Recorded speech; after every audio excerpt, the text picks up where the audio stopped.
world's most exciting.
Hello everyone, happy Monday. Welcome to episode 4 of the Bronze Age, and today we have a double feature. We'll actually be reviewing 2 replays tonight. Our first one will actually be our first ever bronze replay that we've had. I've gotten a lot of silvers, so I'm really glad I got a couple of bronze here trickling in over the last few weeks. So let's go ahead and jump right into our first one. This will be our Bronze 3 Hero League replay. Our hero today is Omega, and Omega played Lunara this game. So like always, I never watch these ahead of time. We're all experiencing this. We're all experiencing this replay together for the very first time. And if you are interested in having your replay done and you're in bronze or silver, bronzeageheroes@gmail.com. Shoot me an email. I will do it, no doubt. I still do have a little bit of a backlog from the really awesome response I got on that Reddit thread, but we're working our way through it, and we'll be done with it here in a couple weeks. As always, on the when we do the old replays, I have to adjust the sound a little bit. So let me know how the sound is relative to my voice. And let's get this show on the road. So we do have Omega right there is on Lunara on the blue team. Let's take a quick look at our comps. So Warhead Junction is the newest map. It's really, really big. And just looking at what our team has, I think our team does have the advantage here. We have Dehaka's global, Falstad's global, Mouth, probably the strongest healer in the game right now, and 3 solid damage dealers with only 1 tank. Dehaka can be a little rough as a solo tank, but not the end of the world. They do have a lot of damage and a good healer with good mobility, or with good globals from Dehaka and Falstad. On the flip side, we have a solo tank Diablo with a Vala, a Leeming, and a Nova. That is a ton of damage too. So both of these teams have a ton of damage. I imagine this game's going to be a little bit of a bloodbath. And Lily is really great. Her blinds are going to do work on Lunara and Raynor if she uses them properly. If I were this Lily, I would be going a blinds build, no doubt, because it'll hurt Falstad, Lunara, and Raynor. It looks like she's not. And on the other side of the spectrum, as long as she's smart, it will be very difficult for blue. Excuse me, I have a tickle in my throat I can't seem to get rid of. It'll be very difficult for anybody on blue team to interrupt the Cups. And Cups is such an impactful ultimate. If you've watched me talk about this stuff before, especially at the lower leagues, it's really underrated and can really carry a team through a team fight if used properly. So I do like Blue's draft a little bit more because of the Mouth and the double globals. However, Lily is a real nice counter pick for some of the auto attackers over here. And a lot of this is going to come down to Nova, because Nova has a lot of squishies to pick on. I love playing Nova, and I'm having a lot of success with her lately with a squishy lineup. If I were Red's Nova here, I would be salivating with a Lunara and a Falstad. I mean, those are just big targets. So let's see how this goes. Both teams opt to... So a little bit of talking. It looks like our blue team is going to go with the esports skirmish in the middle, whereas red team is already splitting off into lanes a little bit. Diablo is top. You have Nova and Lily here bottom. Not much going on. Let's follow our... Oh, see if we can get on our Lunara. There she is. Let's follow our Lunara around. Following the tank, putting some good damage on Vala, and not chasing. Nicely done. So many people over chase. So the way to take advantage, a lot of us are still figuring out this map, and me included. And nice job, Omega. Just poke. You should win this war with Diablo. Just keep doing what you're doing. Use the Q. That's not a good sign. That was probably Nova. The way to take advantage of the globals on this map is you have maybe one person stall. See, this is not something I like. You're leaving top lane unoccupied to chase Leo halfway across the map.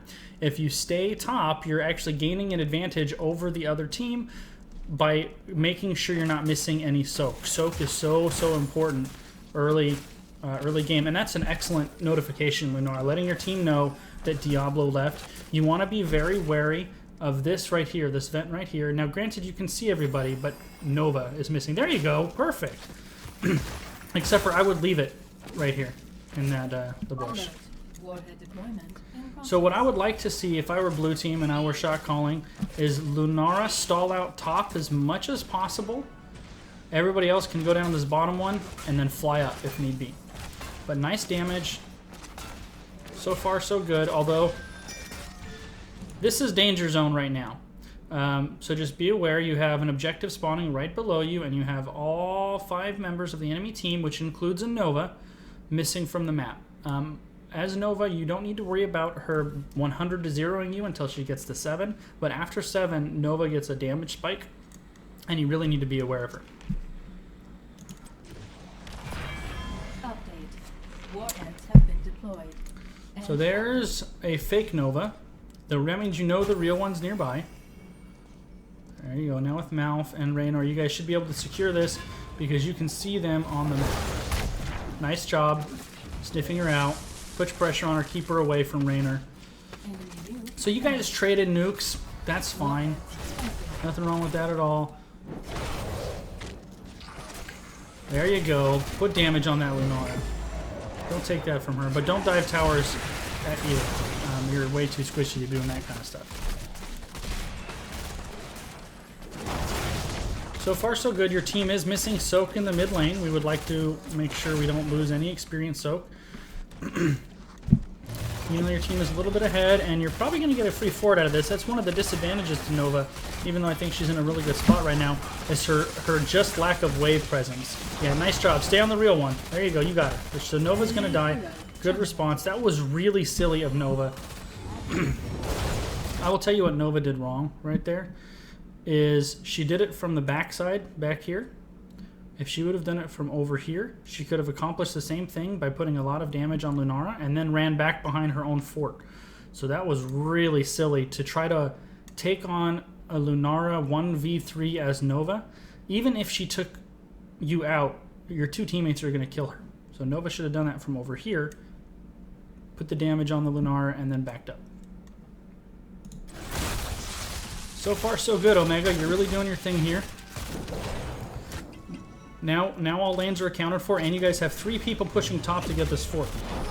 So far, you guys are working really nicely together.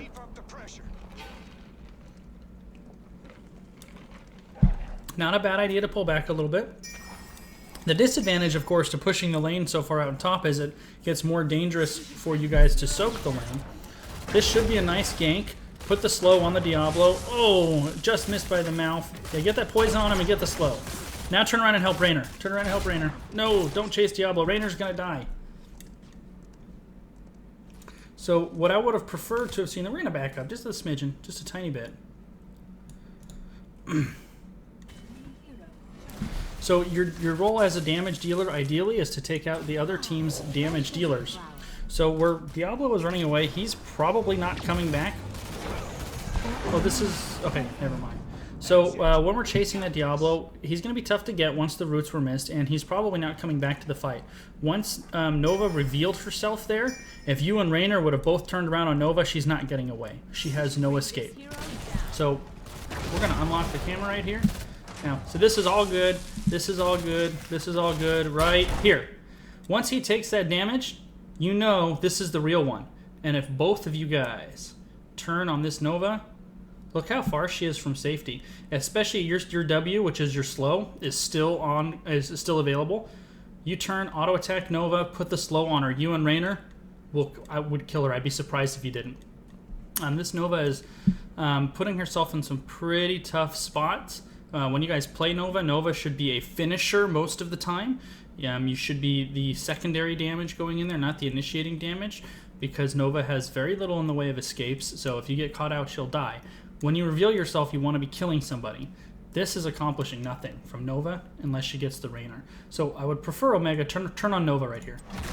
Now look at what Raynor turns on him. Look at how much damage she does just to her. Imagine if you were there with him, and then they both run away from each other. So if you were here with Raynor, you guys would have definitely got her. Instead, you're soaking top lane, which is great, but you could have killed Nova and got the top lane. So something to think about. Those tanks are tough to kill. Those squishies are not. You would have saved Raynor's life, too. We should bring this hero down. Now nobody's soaking top lane again. Don't ignore your soak. You have to get your soak on.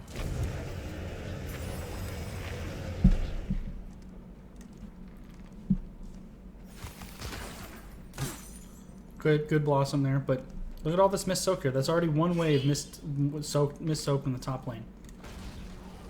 And while we're talking about it, Malf is pinging for help here. In this early phase of the game, if you're this Malf, you don't need to ping for help. just back up. I mean, you're not trying to push Vala back. Your purpose for being here is to soak the lanes. If she pushes the lane back, just back up safely and soak. She shouldn't be trading damage here with Vala, so there's no reason that she needs help. Remember that when you're soaking lanes, you're there to soak lanes, not, you know, Nova's right here. There she is, right there. Okay, now, this is something that you need to be, we're going to go back just a tiny bit. This is something I want you to be aware of, because this is danger zone right here. Okay, you guys are great right here. Okay, now, it looks like you didn't see her, but Nova's right here. Once this decoy goes out, you know Nova is around. You know Nova's around. Right now, that's okay, but you need to back up a little bit. Once, though, this happens, your Dahaka just left you. Your Dahaka just left you with a tank and a Nova. So you need to back way up. Especially if you see Diablo here starting to get aggressive. If Diablo starts working his way towards you when you know there's a Nova around, back up, because this is danger zone for you. Now you're 2-on-1. Nope, wrong direction. Luckily, Sir Skunks missed the snipe, and Diablo... You won this because Sir Skunks missed his snipe, and Poozer is not paying attention. You should have lost this 100%. And when you start moving up a little bit, those are situations where you'll die. If Sir Skunks hit his snipe and Poozer was paying attention, you would have died here. It works out good for you because you kept putting the damage on him, but... Only what you deserve.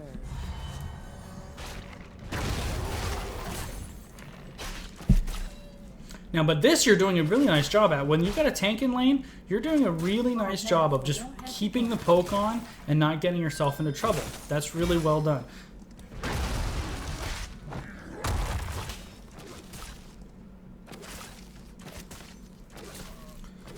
If you're going to use your W, your W is your slow. That's your crowd control. If you're going to use it, chase him while he's slow to put more damage on him. Don't just W and let him get away. Okay, map awareness, map awareness, map awareness. If you glance at the map right now, which you should be, because there's an objective here, you have your tank coming, and you guys should be able to 2v1 Diablo. Once you see Diablo running up, I want to see you getting in here to put the hurting on Diablo. Move down here. Once you see Dahaka coming up to help you, move back around the backside right in here, so that puts you in a position to contest the objective and to kill Diablo. Now, you do need to be wary. There's no Nova on the map, and there are 2 other members of the enemy team, Vala and Leeming, missing, but Vala just spawned, so she can't be up here quite yet. So it's, and actually Nova just spawned recently too, so she's probably not up here quite yet. You guys should be able to safely engage this as a 2-on-1. So move on down. Now, granted, you may not.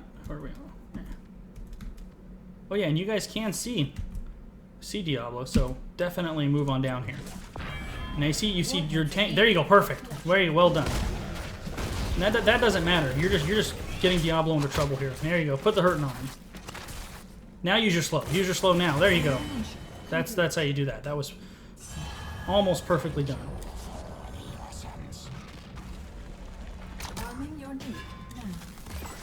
So now you guys have already lost the bottom. You staying up here and soaking for 10 is the right move. No, stay here. Get that 10.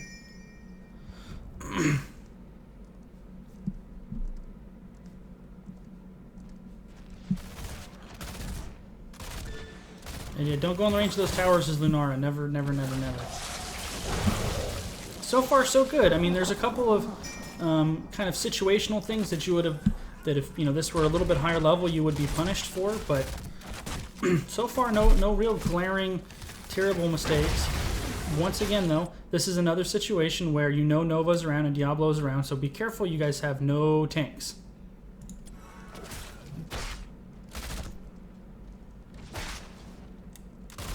What I would like to see is you guys get 10 and collapse on these down here if they stay down here. Or just collapse on them is fine too, because they don't have 10 yet. You guys might be able to catch Vala here.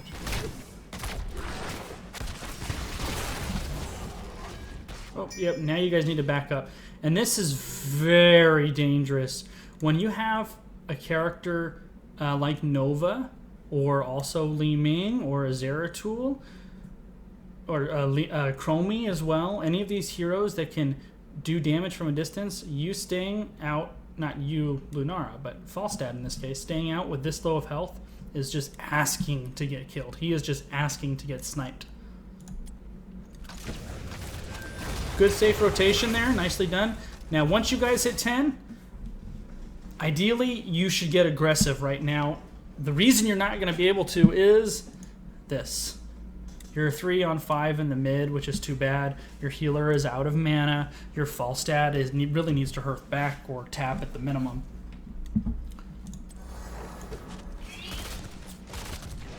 And see, this is really dangerous. This is really...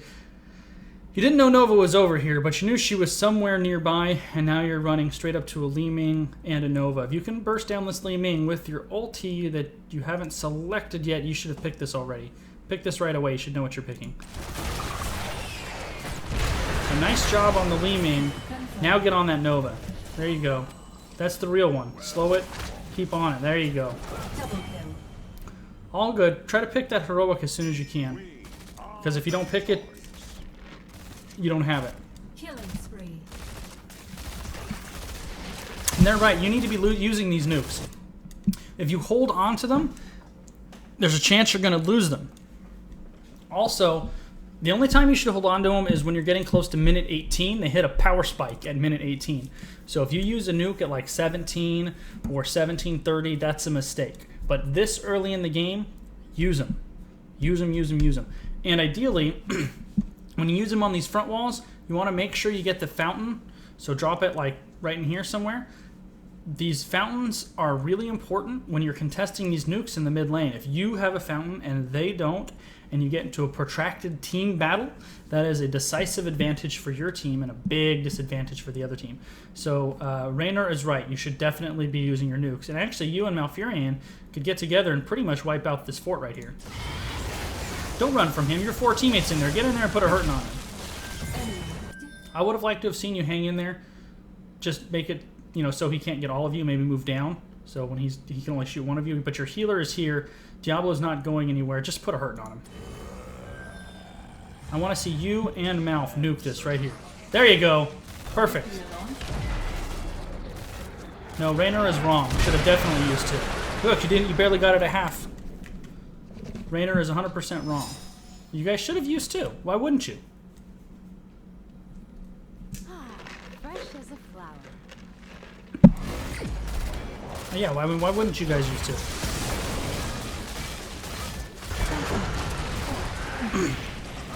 If you're 4 together, you shouldn't have to worry about Nova. You only have to worry about Nova when you're by yourself or in a team fight. Now Falstad alone needs to worry about Nova. For the record, Nova players go Precision Strike, not triple tap. Now be very careful up here. If you're gonna, you shouldn't be engaging this with the blinds and a Diablo. I hope you're withdrawing, and if you want to withdraw safely and defend, you do it this way.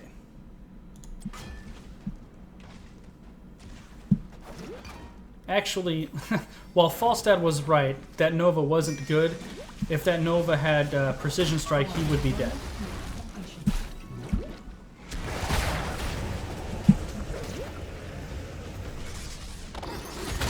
Nice.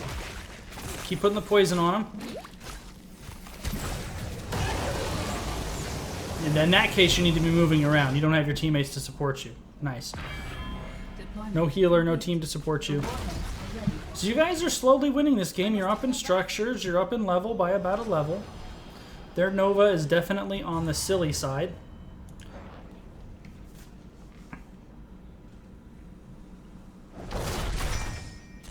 Novas, don't try to blast down the tank. Complete. Warheads fully deployed. Yeah, Novas don't go after the tanks when they're 100 to 0. You just don't accomplish anything. The only reason if you're Nova and you're in the mid here, you're shooting at a tank, is if you're going to dismount him on his way down to rotation, but Dehaka doesn't have a mount. So there's no dismounting. That was pointless. If you're a Nova and you reveal yourself, that's an advantage to the other team. So you only reveal yourself when you want to accomplish nothing. If you're missing, the threat of you being anywhere is a threat. If she reveals herself in mid where there's nobody, now they know they don't have to worry about you. Yeah, nuke it, you guys. There you go. Perfect. Now keep in mind the middle On these nukes, the middle does do more damage, so it is ideal if you can put the middle onto something, but not the end of the world.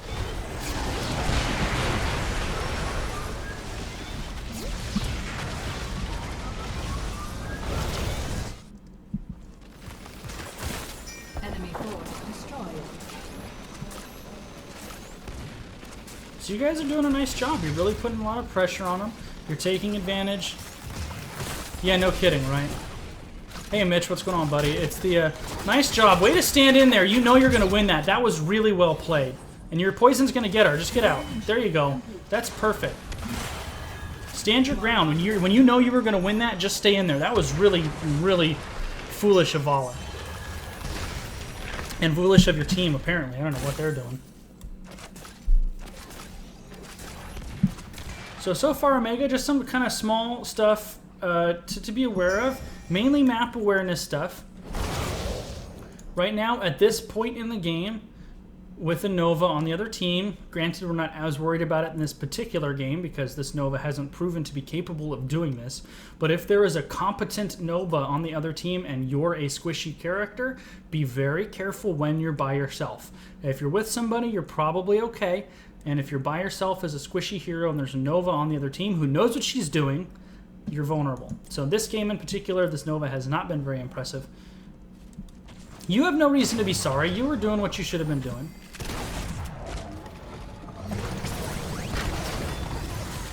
That's a nice position there, but you need to be aware of the Nova and now disengage. Once that... Okay, and you should. This is exactly what you should be doing. So this is a 3-on-3. Once Cups pops, you guys have lost the battle, basically. You don't have the burst to win this battle. Now, maybe stay in the healing zone of Mouth once Mouth pops it, because you could stay in here and auto-attack. But the full disengage like that, not a bad idea. There you go. Now, don't fully re-engage. Nova's going to burst somebody down. There you go. So now with a Leeming and a Nova, you're asking for reset city here, right?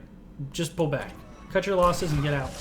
And I will tell you, that's the number one thing, probably the number one thing I've noticed between watching bronze and silver replays and higher level play is knowing when to just cut your losses and get out is such a big deal. You're gonna lose some team fights, you're gonna lose some objectives.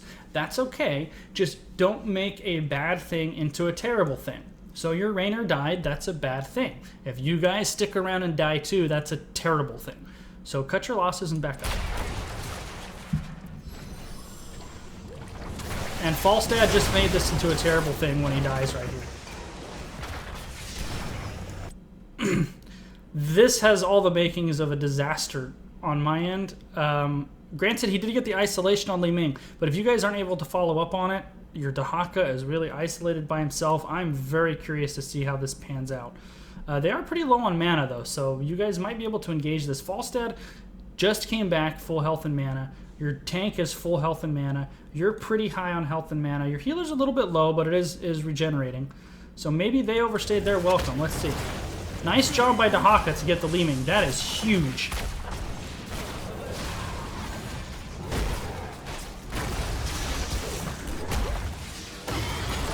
There you go. Way to get off of the tank. Oh, there's the Nova effect. But I like how you got off of the tank and started getting onto the squishies.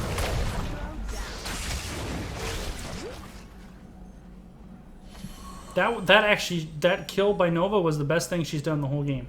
Because she has been, I would say, a detriment to her team up to this point. Warhead deployment beginning. Prepare for collection. You guys are still winning.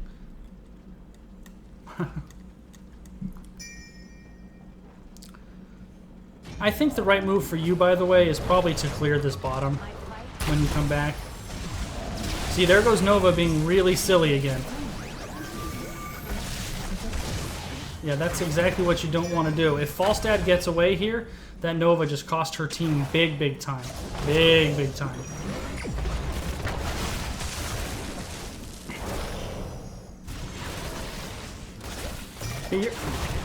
Nice job by your team. Force the Cups out. That Cups is getting very little value with just the two of them. And remember I talked about cutting your losses? That's what red team needs to do here. Cut their losses and get out. This is a waste. An absolute waste of a nuke. You really shouldn't be using nukes defensively unless it's going to save the game. I guess this might save a keep. It's so painful using nukes defensively, you know? I mean, not too bad, since there was nobody else down here. I just hate losing nukes defensively. If they get this keep anyway, it was a waste of a nuke. Always precision strike. Yeah, Mitch, I already said that. Right when I saw triple tap, that was the first thing out of my mouth. Always precision strike. You know me, I play my share of Nova. I'm pretty good at it, and the only time I ever take triple tap is for funsies when I want the level 20 upgrade for the hell of it. It's a quick match talent. It's not a ranked talent.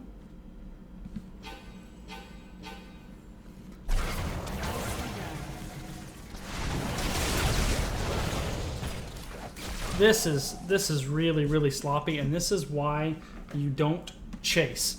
Vala is out of this fight. Once you guys didn't get her, she's gone. But now you have Raynor and Dahaka chasing all the way up here.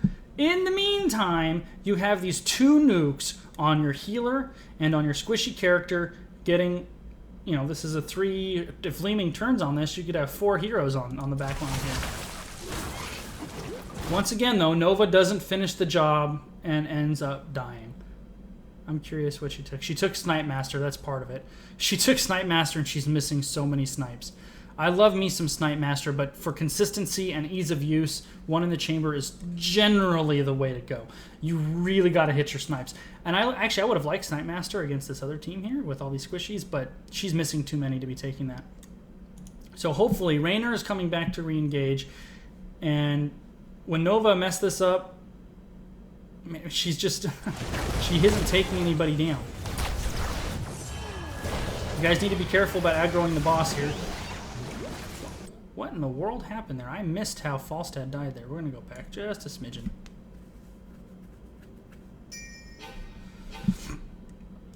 Nope, I went back a little further than I meant to. Okay, but let's go over this engagement. Okay, so we have Raynor down here who has chased Vala all the way across this huge map. Vala's up here somewhere. And the rest of your team, sort of together, stumbles into Leeming and Lily. Raynor's getting collapsed on, a bunch of missed magic missiles, and you're telling Raynor to back up. That is the right call. But now you're going to have Dahaka and Raynor go after Vala. And here, Vala shows up, and look what she does to Falstad. Boom, boom, boom. This should be a dead Falstad. Now he does a nice barrel roll, plus the heal from Mouth. But the red team lacks focus too. Look, I'm not sure where these three are going. Where are they going to go? These guys would have been annihilated if these three turned here, went after the dead Falstad. Instead, actually, I was picking on Nova, but instead, that was actually Nova kind of getting hung out to dry by her teammates because they went scattered to the wind, especially Leeming.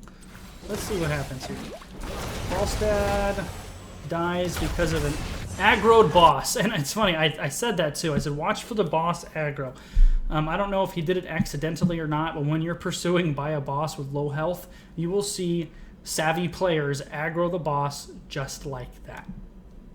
Whether that was intentional or not, well played by Sir Skunks, and now you guys are in a 5-on-4 scattered. Raynor very close to dying here. If Leeming was anywhere to be found, she could finish him off. Nice damage, nice damage. Yeah, you turned that fight, Omega. That was well done by you and a well-placed Hyperion. So a nice job getting the damage on the backline. Lunara does a ton of damage to squishy heroes. So well played. Now, however, with this Raynor or with this Hyperion zoning them out, you need to come down here and pick up this nuke. I would come down and grab that nuke. Don't just let it sit there. And this is once again why we don't chase.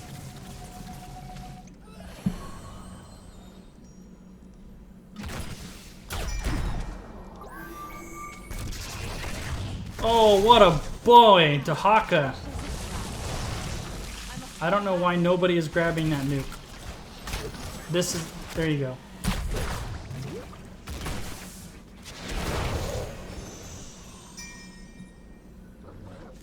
Yeah, Dahaka definitely saving your bacon. We got a port that leads to However, still, so Nova's doing, you know, and I picked on her a lot. This is a strong series by her. She killed the Falstad, and she is basically single-handedly... Don't do this. Don't fly as Falstad blindly into an area where there is an objective, and you know without a doubt there is at least one enemy teammates, and there is zero support. You knew Nova's in here somewhere. There's an objective here, and you know you're going to be well past where your team can support you. That is asking for trouble, as Falstad.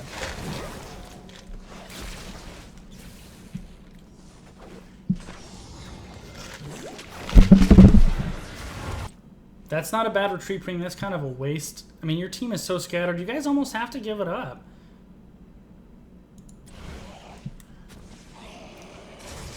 And the other thing, watch the boss aggro. They've already aggroed the boss.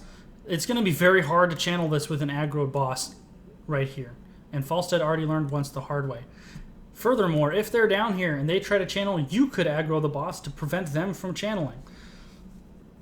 So your healer is going back. Your Raynor is coming in. You know Nova's in the vicinity.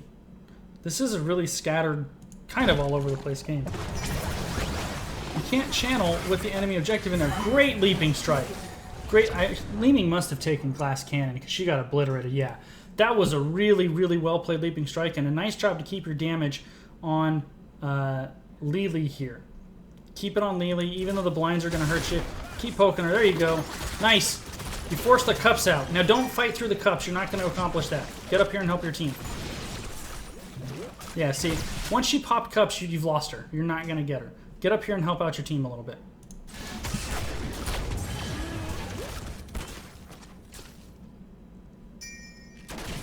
Get that little... There, Gary, leaping striker, finish her! Oh, I wish you would have done that earlier. If you'd have done that a second earlier, you could have turned on Lily right away.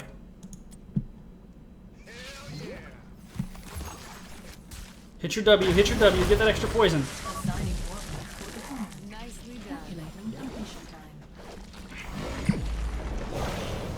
Stop chasing, you guys. Stop chasing. Get the objective.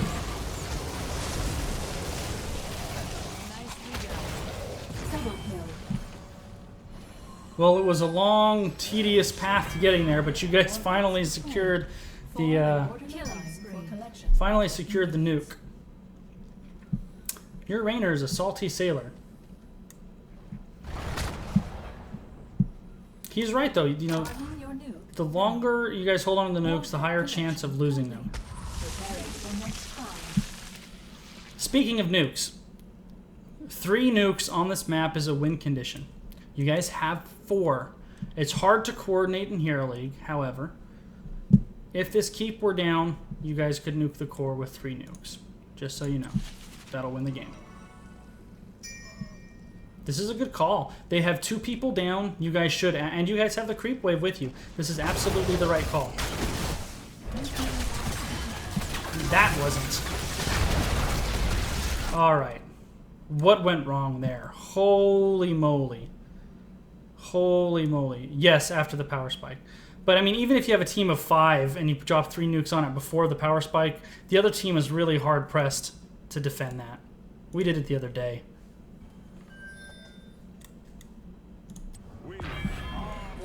Okay, so you guys get your hands on all these nukes and you start marching down the bottom lane, which is the right way to go. You guys should have gone down the bottom lane. Most of you are already here.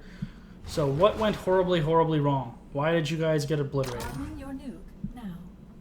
Warhead collection complete. Preparing for next time. So you guys are aware they have 3 people up, and it's important to look at which 3 people they have up. Is their 3 highest damage characters and their 3 poke damage heroes. Okay. Now you're marching out in front all by yourself.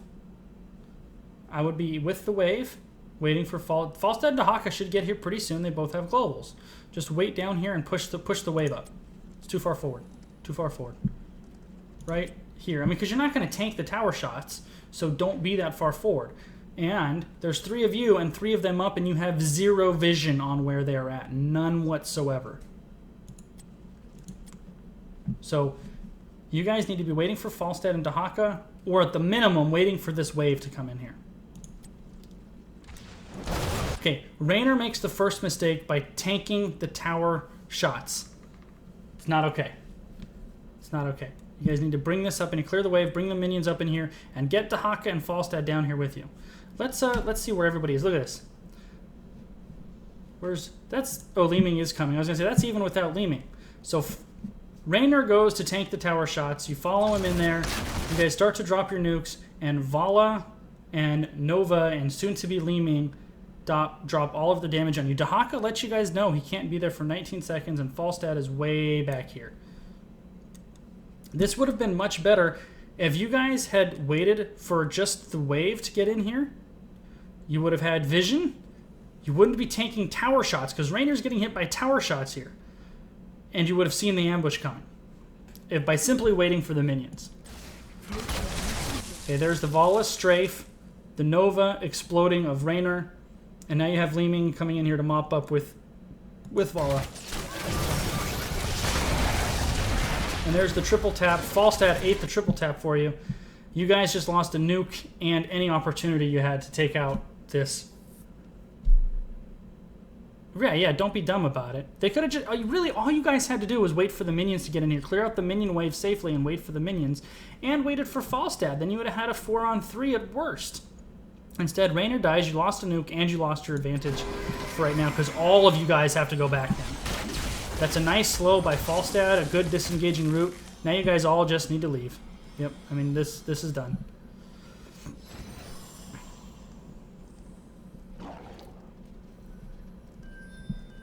So let's go back to Lunara.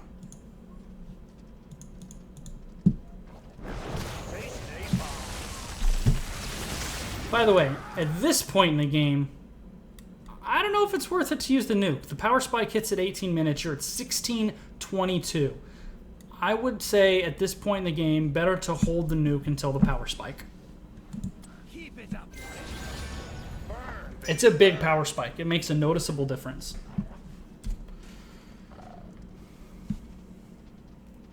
Whoa, that's not what we want to be locked on. There we go. Keep lost. Now you guys lost to bottom keep for nothing at top, and Raynor or Dahaka's probably going to die here. At this point in the game, really the issue with you guys is you're all over the place.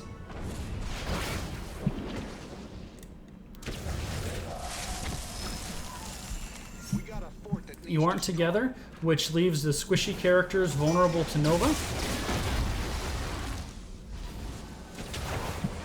Speaking of Nova, there she is.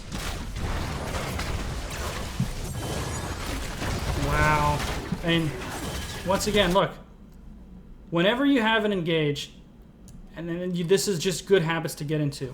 Anytime you're like, okay, this is going to turn into a team fight. Whatever's happening right now is going to turn into a team fight. You need to evaluate. And the evaluation needs to be two things. Where is everybody? That's both teams. Are we on the same talent tier? You don't want to take an engagement at a disadvantage unless you will lose the game otherwise. So, right here, you guys are at a disadvantage because you're completely split, and Raynor is way back here. You know that Nova is down here by herself. Nova by herself is probably normal. However, you see Diablo and Lily, I think it's safe to assume the rest of the team is somewhere back here. Well, except for Vala just spawned, but everyone else is here. So you guys are going to get split and killed. And Nova keeps track of you guys back here. We got a fort that needs destroying. So let's see what happens in this team fight. Look at how far back Raynor is. And Raynor is all over the place. Go mid, go top, go mid, go top. It's always good to have direction on your team, but I don't think this Raynor is directing you guys particularly well. You have your tank is way back here doing I don't even know what. The tank needs to be the front line. That's why he's the tank. Diablo is on the front line, and there's the back line ready to go. These guys are in reasonable team fighting formation, ready to go. Your Dahaka is back here. Your Raynor is way down here. Furthermore, you have a Nova on your back line, which you guys kind of knew about because you just saw her mid. And Falstad is going to get wrecked here. Tank is way, way back here accomplishing nothing. This is when you look at the minimap, and I would be pinging retreat very decisively, because this just looks like a disaster waiting to happen. Nova still down here causing trouble. There's the orb onto... Yeah, Mouth gets blown up. Falstad gets blown up. There's the resets. You guys do get Vala, but you're going to die, and so is the Haka.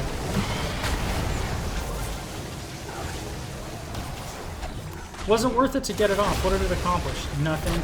And now your Raynor is gone. It's gone. That was... Yeah, you guys are going to give up something big here. If I'm red team... look at the death timers here. You guys, they have 30 seconds. I would have probably gone to the mid one so that Bosch pushes down the bottom lane where there's no keep. But this isn't a bad decision either.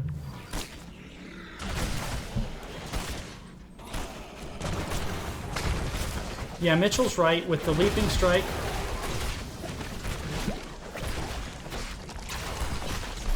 As soon as Nova comes out, if she doesn't explode you, punish her. Because she has one rotation of cooldowns, and then all she has are auto attacks. Once Nova pops up, if she doesn't kill you, you should kill her. She cannot get away from Lunara. Nova cannot get away from Lunara. And the way this Nova's been positioning herself the whole game, she's constantly exposed.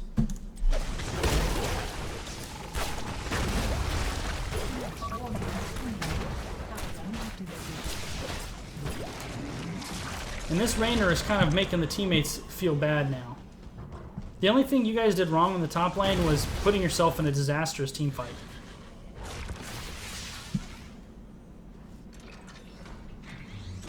And you guys are in a tough spot here. You have catapults and mercs pushing bottom. Don't worry about this boss. You have a fort in the way here. I mean, because if they get all of these nukes, you guys are in big, big trouble.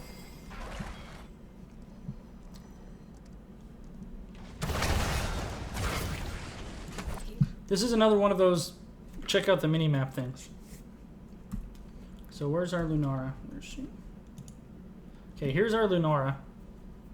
So we have vision on just a few. Although, you know what, I will tell you, although I didn't like you going up there, you've been really abusing Li Ming all game long. With that solely in mind, that was well played because you knew you've been owning Li Ming. Oh man, that poison damage on the boss almost got you. Hearth back now. Yeah, go somewhere safely, Hearth back. There you go.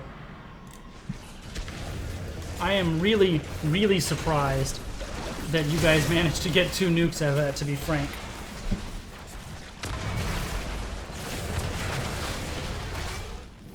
The other team might be just going to drop nukes on core. Who has their nukes? Vala. Yep, both nukes are... Nope, that was a waste. I mean, not a waste, but... Nice leaping strike. At this point in the game, with an open core, nuke should be dropped on core. They should have waited for Vala and the rest of the team to get up here and drop them on core. That was actually a good break for you guys that they're not putting it on core, and that you managed to fend off boss. So, I mean, you guys still have a win condition here. With as weak as both of these keeps are, if you guys win a team fight, you can go straight to core and win. Great leaping strike. That forcing Lily to burn cups right there is a pretty big deal.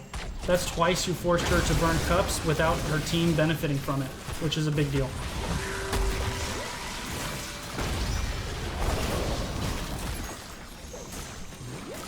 There you go. Nice job. You're really putting... You know, you always see don't focus the tank, don't focus the tank. Generally, that's correct. However, if you're an auto attacker and the tank is the only one that's in a position for you to safely attack them, you lose nothing by auto attacking the tank. It's never wrong to auto attack the tank. If you're Jaina, you shouldn't be dropping your Blizzard on the tank. If you're any of these other mages, don't use your high cooldown abilities on the tank unless you'll kill them. But Lunara, auto attack the tank all day long. All day long. I mean, it doesn't cost you anything to do it either. There you go. Nice. Enemy defeated. You guys have 2 nukes. Diablo has his souls, but if he didn't and he wasn't spawning, you guys could have been right here, blow through this keep manually, don't use the nukes, and then probably go core. However, Vala is pushing top. Nobody's bothering her. You guys are going to lose another You keep. have lost a keep. This is dangerous. This is very dangerous. You know they have a Nova on the other Kill team. confirmed. That's why. You never want to be in this situation. I mean, some nice moves to get yourself out of there, but you shouldn't have been there in the first place. You were just asking for trouble. You took a lot of damage for no reason, and you had to burn 2 of your ultimates to get out as well. How about we capture this mercenary? You're right, if you're a Rainer with Giant Killer, you should be attacking the tank. However, if you're a Rainer generally, and the tank is there for you to safely auto-attack, and Leeming is there for you to safely auto-attack, generally you want the Rainer to be safely attacking Leeming. I mean, just in general, if you can safely attack the squishy character, do it. But yeah, auto-attackers attack the tanks all day long if they're there. This Leeming is going to get blown up because she was really, really silly. Oh man, you guys don't aggro the boss. Double kill. This should be game. This is not necessary. Ignore the boss. This is something you see at low levels all the time, and it's a big difference. Ignore the boss. You just wiped them, and you have 2 nukes. The 5 of you need to march down here. He may even have Tranquility still, does he? No, okay, even if he did, be better. Just march straight down here, or up here, blow the keep, nuke the core, and win the game. This boss is completely and totally unnecessary. All you guys are doing is taking free damage for nothing. This game could and should be over right now already. Warhead deployment in Ignore the warheads too even, or maybe Dahaka can grab one and burrow over there. But all you're doing is, see, in that time, when you probably could have ended the game already, instead you let Vala and Lili are going to spawn before you guys are even close to getting a keep. Come on, we've got this. And don't, at this point in the game, this is a total waste. A total waste. You guys could have come down here as a 5 and just boom, taken out that keep really quick. warheads have been deployed. Instead, you guys got the boss and then scattered to the wind. This game should be over already. You guys have won this game. Yeah, and this, nope. Nope. If you were going to use this on a keep, use it on the bottom one. Killing a keep is more important than damaging a keep. You guys would have canceled the catapult spawns on the bottom, so you won't have to worry about the bottom lane anymore. That's one of the other big differences in the lower leagues, is knowing when to end the game. This game should be over. If you guys would have all went straight to core, it would already be, this game would already be over. 100%. This is a waste too. Look at where this keep is before the nuke even hits. Just hold on to it for the core. This keeps going down. There's no way they can prevent the keep from going down. And whoever this was that just dropped this nuke just completely wasted it. Look at it. It was dead before the nuke actually hit. The keep was dead before the nuke hit. So now instead of you guys having 2 for core, you have 1. And instead of this game already being over, you're giving them a chance to defend their core with a full 5. And instead of having 3 or 4 nukes, you guys have 1 because you dropped them on keeps. Especially this last one was a complete waste.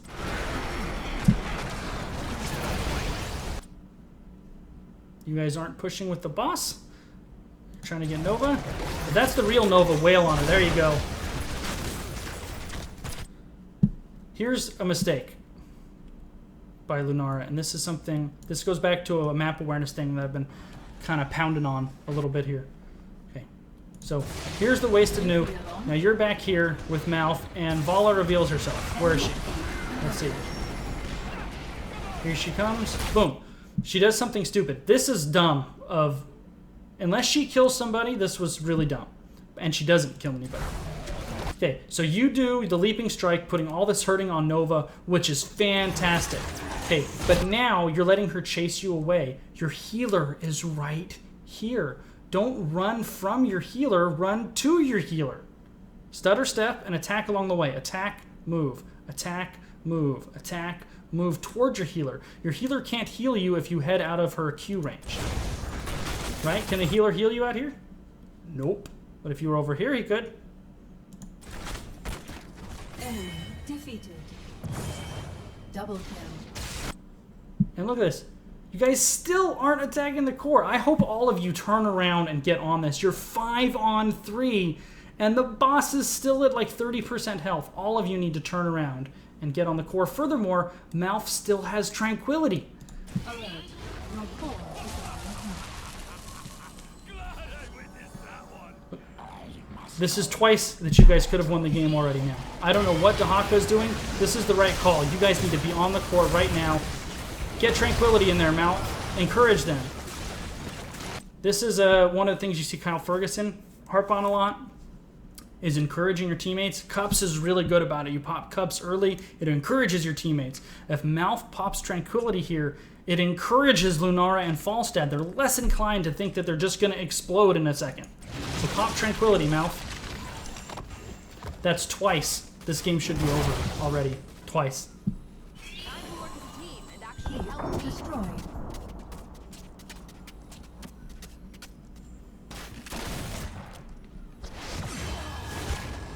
Oh my goodness.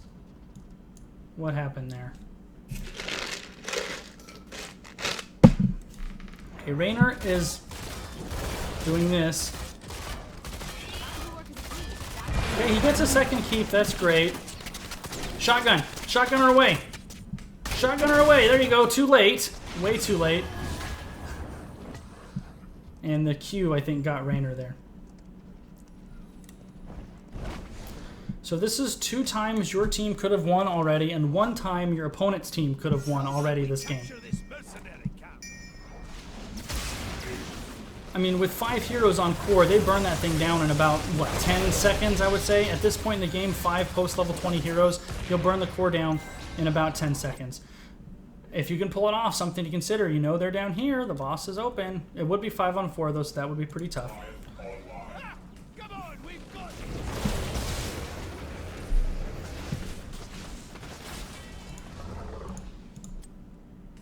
This is, once again, very, very dangerous. Less dangerous right now because Nova just spawned, but you have no vision on anybody on their team. And when you come here and contest the vision, you're showing the team where at least you are. And in this case, they know it was only you because they saw you walk in before you capped it. This is very dangerous to be out here by yourself like that. If you're Johanna or Muradin, not as big deal, but you're Lunara. So you need to be very careful.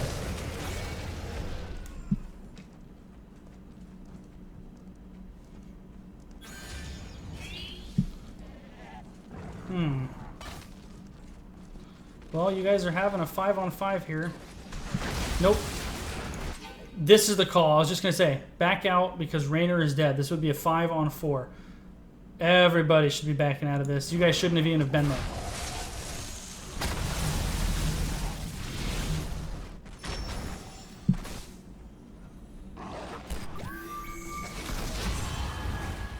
Yeah. I mean, that's why. If they get another one, this should be game. She's frustrating, but it's just you have to change your playstyle when there's another Nova, when there's a Nova on the team, especially as a squishy character like Lunara. You just have to expect it. You have to expect it. And so if you're by yourself, if you're not with your team, you're going to get blown up. And if you go back and look at this team, you'll see the times Nova showed up and died, it's because you were with somebody. And the times Nova killed somebody, more often than not, she caught somebody by themselves or outnumbered.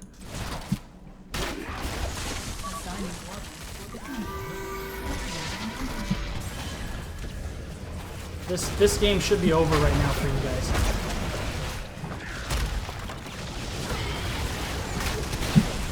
Red team should 100% win this game right now.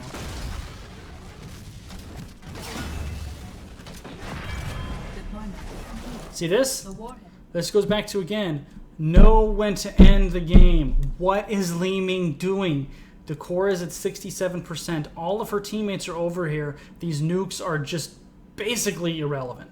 The only hero I'd ever want to see back here in this case is maybe if red team had a Falstad, he can grab it and fly in. but she should be here with her team trying to kill this Reyna. Don't chase, Diablo, don't chase. Alert. Your core is under attack. Okay, once again, instead of ending the game, red team opted to go back and get warheads. This is so both teams this game have had 2 chances to end the game already. This game could have been won twice by each team. So 4 times there have been opportunities for this game to be over. And each team has not taken advantage of those opportunities twice. And these catapults do work so fast now. Vala might be able to do this by herself. Warhead collection. Okay, so this whole game, especially at the end, I've been harping on end the game, end the game, end the game. So watch how quickly 1 catapult and just Vala takes this core down. Now imagine that with 5 heroes and 2 nukes and a boss that you guys had earlier. So she starts shooting the core at about, say, 25-45.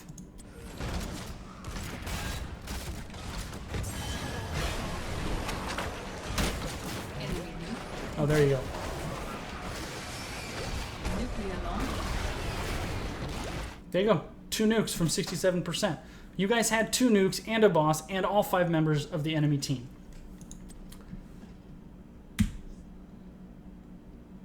So, what can our hero Omega do? You had some pretty good focus. You put out a lot of damage. You had some really nice leaping strikes, especially picking on Li Mei. The couple things I would be aware of to improve. One, this game in particular, you have to be aware of putting yourself in bad spots when Nova is out there. At the end in particular, that really hurt. So you really have to, if there's a Nova or a Zeratul and you're a character like Lunara, you have to keep aware of that, and you just can't put yourself in situations where you can get picked off. If you don't know where they are, assume they're next to you. Stay with your team once you get to that point in the game. And secondly, you guys had the chance to win this game twice. Twice you had the chance to win this. And your other team, same thing. So I hope you find it helpful, Omega, when you watch this. I will shoot you an email with the link to this replay analysis. Overall, really nicely done. Bronze League is really scattered all over the place, and you could see that in this game. Both teams were just kind of all over. And I think Warhead Junction in particular, people are still figuring it out, and that made the problem even worse. Because the nukes are all over the place, it encourages the teams to scatter, and I really think it added to the scattered nature of this game generally, that people were all over the place. So our next game, and thank you to Omega for submitting it, I hope you find it helpful, is going to be a Silver 3 game.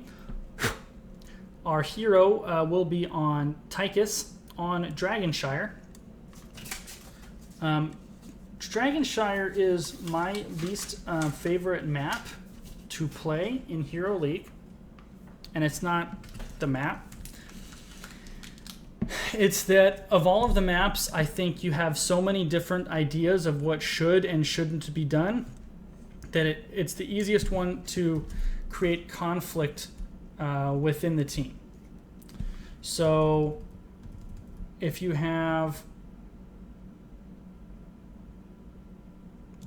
people with different ideas of what to do, that can create a lack of cohesion in there, and I think you see that happen on Dragonshire more than any other map in Hero League. More than any other map. And I think that's because this map is largely misunderstood. If you want a really good tool for improving on Dragonshire in particular, McIntyre has a really good Dragonshire YouTube video on ways to play this map and what to focus on. Highly recommend it, highly recommend it.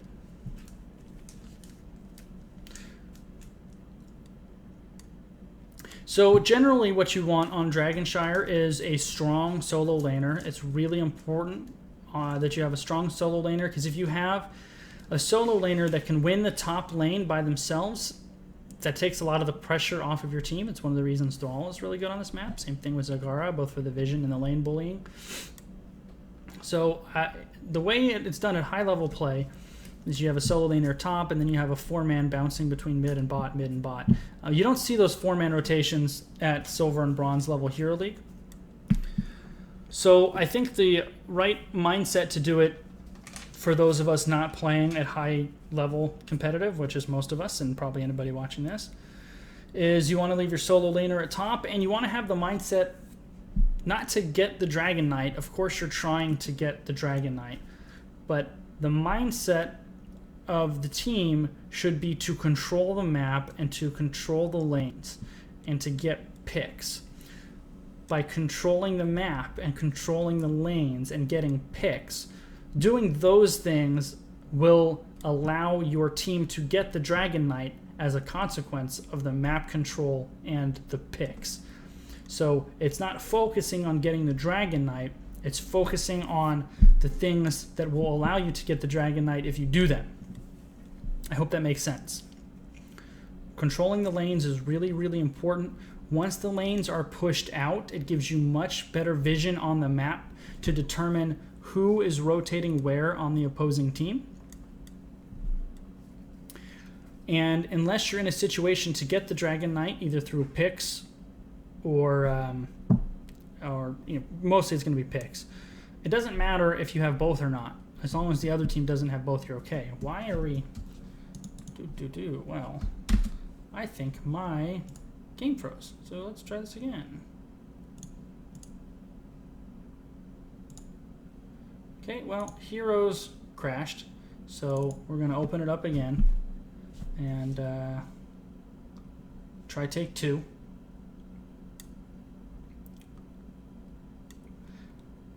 The comment from the person who emailed me this replay was that he's very hit or miss on Tychus. Oh, that's weird. Okay, so we have the Pancake on Tychus, and when Pancake wrote in, he said he was very hit or miss on Tychus. Oh my goodness, that's loud. Every time we get into an older replay patch, the volume goes so high. Okay.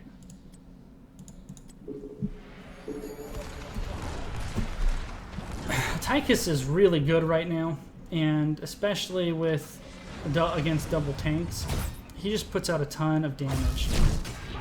So first of all, our team has an advantage in the rotations because of Brightwing and Dahaka. Dahaka, once again, like I said last game, is very tough as a solo tank. What you need to be aware of too is that you're one of the team's interrupts for Mosh Pit, so you need to make sure you stay away from the other heroes on your team that can interrupt it as well, which is Brightwing with the Poly and Li Ming if she goes Wave of Force, and of course Zagara with the Maw if he goes Maw. So a lot of it's going to be dependent on ultimates, but you and Brightwing are the team's most reliable interrupts for Mosh. So you want to keep that in mind if ETC goes Mosh Pit, which I assume he will. Tychus is very position dependent.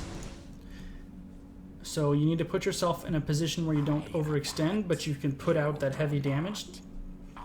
And unlike other ranged assassins, you know, if you play Jaina, you go in there, you throw everything you have out, and then you just back up. Tychus can't do that. He has to stay there to put out his damage. So map awareness, you know Zagara's not with you. You have to assume this is going to be a 5-on-4, because you don't know that Alarak is up here. So that's just something to keep in mind. And I like, by the way, that Cold Rush just walked up here instead of burrowing in, coming he can save his burrow for rotating after this little skirmish here.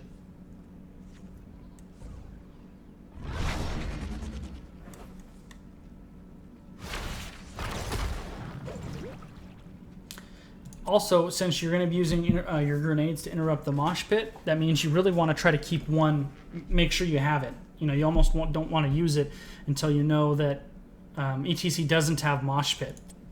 Just something to keep in mind.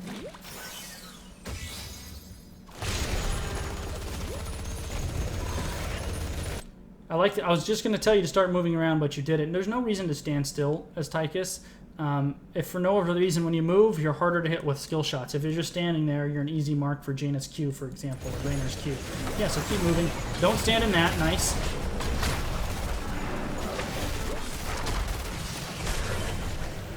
We talked about not focusing the tank. Tychus is one of those heroes that can certainly focus the tank. He really shreds frontline heroes. Don't go too far forward. Stay right even with your tank. No further. That's a dangerous spot. Control them and let loose the Dragon Knight. Red team draws first blood. However, in the middle of all of this, look at this. So you guys needed to rotate out sooner. Even though you got the kill, you're dead even in experience because Alarak's been soaking this whole time. You really, really want to not neglect soak. There's still nobody on your team going top. There we go.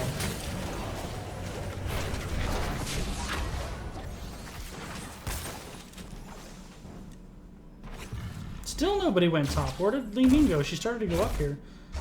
Now, don't underestimate Alarak. He's pretty brutal right now when played correctly. Activate the shrines and the dragon's power is Yeah, just keep moving. Don't stand still. Move, move, move. If Jaina's in the bushes right here and she's going to drop her combo on you, you're a harder target if you're moving. So move around.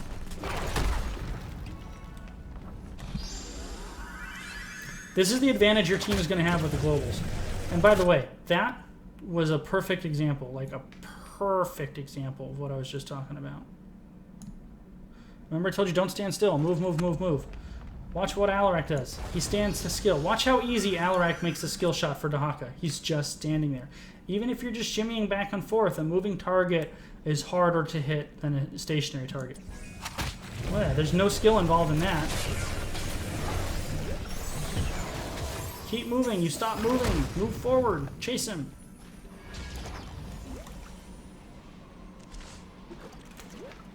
Now, it's going to be really hard for you guys to get the DK 5-on-5, and this is what I was talking about here. Don't focus on getting the DK. Focus on doing the things that will allow you to get one. And by the way, you guys are losing more soak in the mid here. You're going to lose this full mid wave of soak here.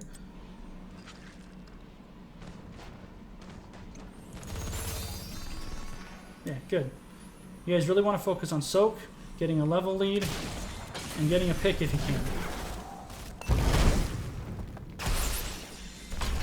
Now, once you see this third person get here, you guys should be backing up, like way backing up, because you're going to lose this.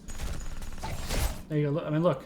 I told you moving. You're standing still on Tychus way too much, and you're standing in the middle of 3 enemy heroes while your healer is withdrawing. I would be very surprised if you get out of this.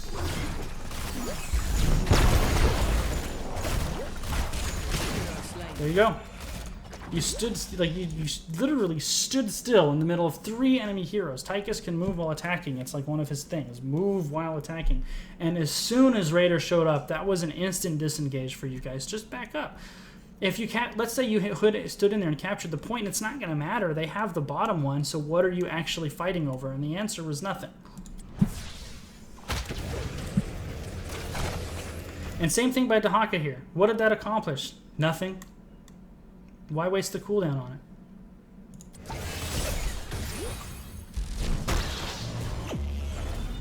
Look at this. Your whole team has had no soak in the middle this whole time. I'm not quite sure how... Oh, let's see. It's... Okay, you guys are up in experience because Zagara has been owning this bottom lane.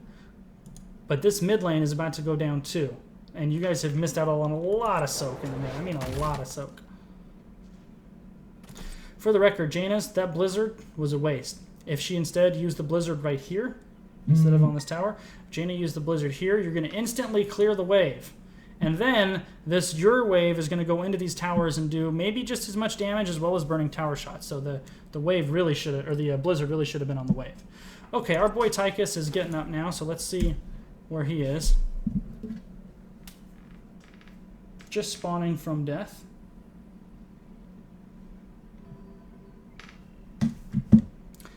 Now, once again, your team has the advantage,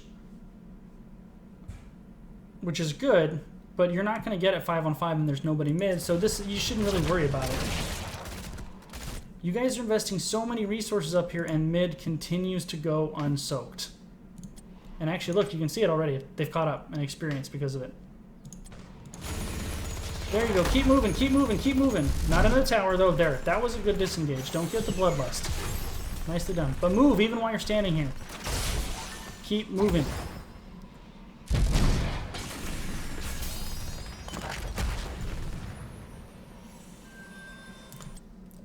Once again, that goes back to what are you accomplishing by holding on to this? Nothing. I mean, it's so hard on this map. Unless the other team falls asleep, it's very difficult on Dragonshire to get the dragon when it's a 5-on-5. You really need to get a pick, basically.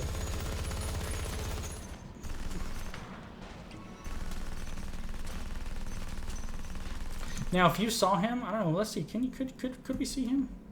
No, he's over here. Okay, you couldn't see him. But if you saw ETC rotating up here, I would have gone up there too, because you should win in a one-on-one duel with ETC.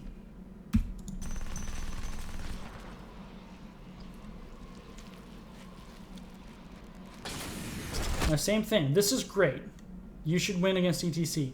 But read his body language, because if you were ETC at half health and Tychus comes up here, ETC should be leaving. However, if he doesn't leave and he's aggressive, that means somebody's coming to help him.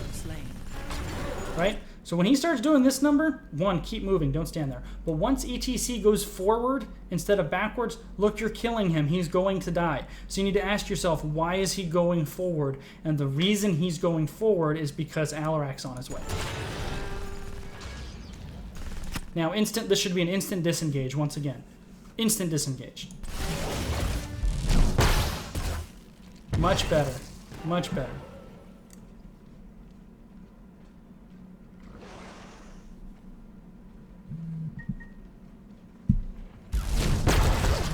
Yeah, now you guys need to get on him, though. He's by himself.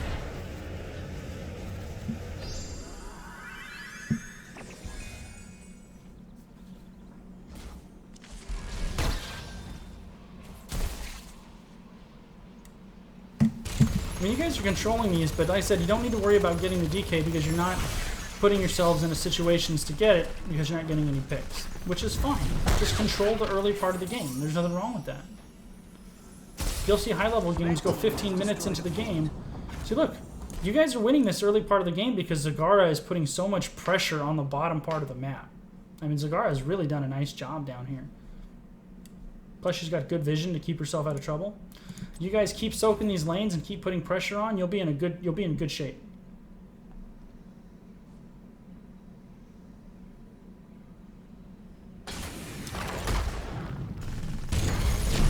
Keep moving. Keep moving. Don't stand still for him. Skill shots. Move, move, move. Hero slain. Okay, now with 2 globals on your team and one of their people dead, if someone comes up here to, like maybe if, say, Brightwing goes up top and maybe Leeming rotates mid, you guys might be able to get the DK. There you go. Keep wailing on it. You got it. There you go. Yeah, that's knowing when you're going to win those one-on-ones. That was yours the whole way. The flame cleanses. Nice. That was silly of Jaina to allow that. So when you're on the Dragon Knight, you have a full minute in it. You're just diving into towers here. You're taking free damage.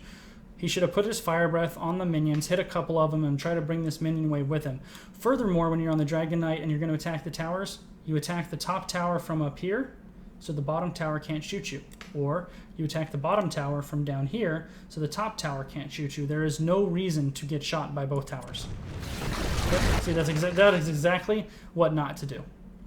Zag's got the right idea, by the way. You kill these minions to bring the mercenary wave, or the minion wave in with you. Look, he's taking double damage for no reason. And he stood in basically the whole blizzard.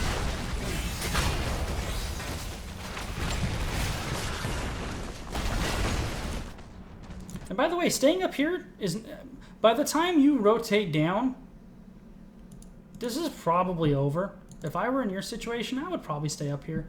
Get a tower, maybe get the fountain if you get really lucky. But I mean, there's a lot of a free experience you're leaving on the board by rotating down here. Because I mean, the first Dragon Knight is so weak. So if you can get 2 lanes worth of experience while your enemy is only getting 1, that's really valuable.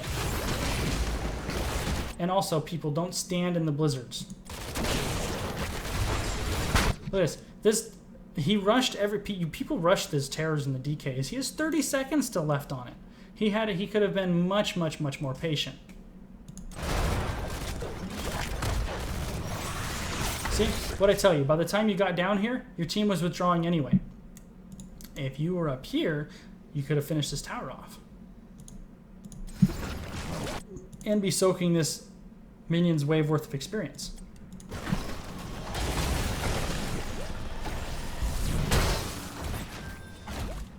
Now you guys want to, everybody needs to get back into lane at this point because you guys are a level up and you want to preserve that level lead.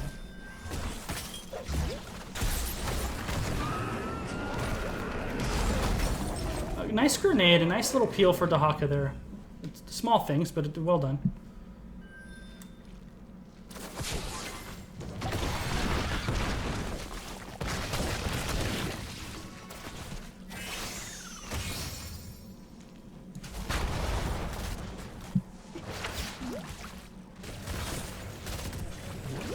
This isn't a bad idea, but once again, this top lane is going unsoaked. You guys can't, you don't want to lose your level advantage by missing out on all that soak.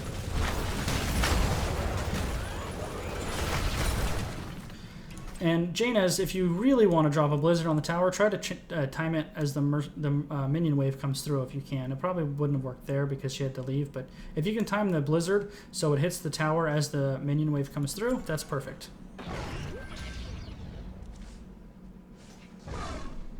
Yeah, totally. Hey, Boo, what's going on, man? Welcome, welcome. So there you go. Now everybody on your team is in lane, and you're going to win the race to 10. That's a big deal. And your presence in the top lane is going to give you an advantage. To turn on him. I would have turned straight on him. He blew his wad, basically, already, and you're pretty close to be able to get out safely. Why are you backing up? You have vision on everybody on the enemy team. You know it's a one-on-one up here. They don't have any globals. Keep pushing that thing. Plus, you have 10 now. Right? What did you go for 10? Laser drill. Perfect. As long as you have vision on the enemy team, you can be careful. Now you're too far forward.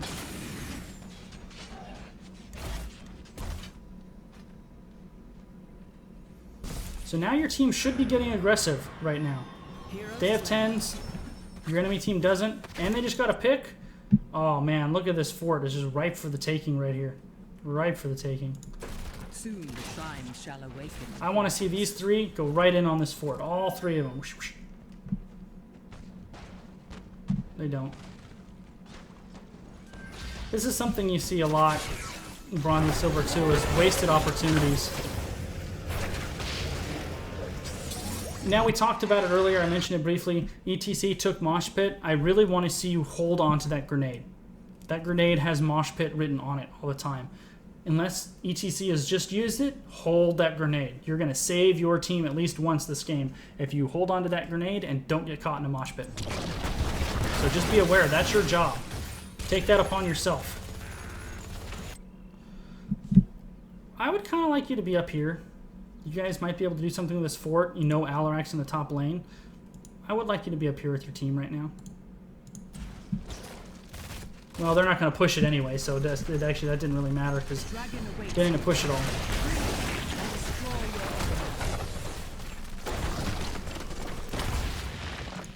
This is a rotating safely thing. When you're a squishy character, make sure you rotate safely, guys. Zagara, luckily there's nobody with him, but...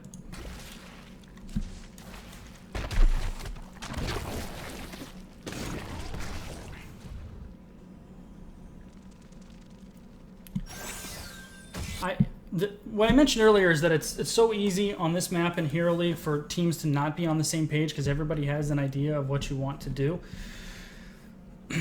I find it's better post 10, try to control a point and try to stay as 5, and when you win the team fight, that's what allows you to get the Dragon Knight.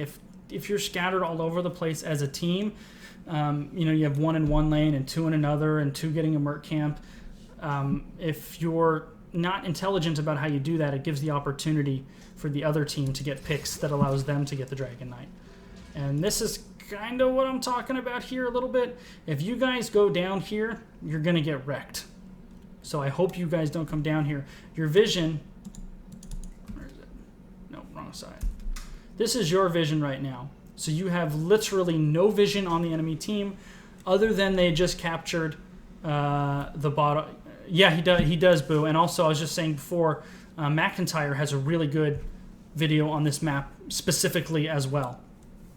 And of all the maps currently in rotation that people should watch videos on, I think this is one of them. So red team has no vision on anybody. The only thing you know for certain is that they just capped this point, so you know there's at least one person in here. Good job. If you guys want to find out, it looks like she's doing it. I was going to say Zag can throw in a Baneling or the little corpse feeders, whatever they're called, her E. There you go. And that's why, though. I mean, at least Zag didn't face check it. She scouted it out. Because if you guys would have face checked it, there was ETC and Alarak waiting there, you would have been done. Done deal. You do have Dahaka who can port down, and I hope he comes down right away. You guys have a nice little engage here. Remember, you're the mosh pit interrupt, so just be aware of that. Your job is to interrupt the mosh pit.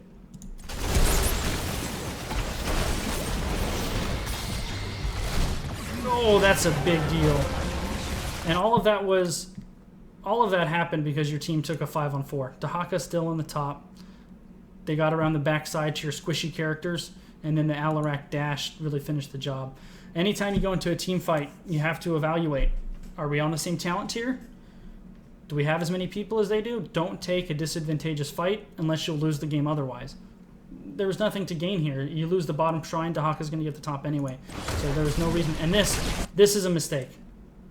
And I don't think you need me to replay and analyze this for you, Pancake. If you were to watch this on your own, you would be watching this and going, what am I doing? 1, 2, 3, 4, 5 heroes, and you're by yourself out in front of your towers. Luckily, they had already used all their CC to take care of Brightwing. I think this is kind of a wasted ult. They're probably going to ignore it.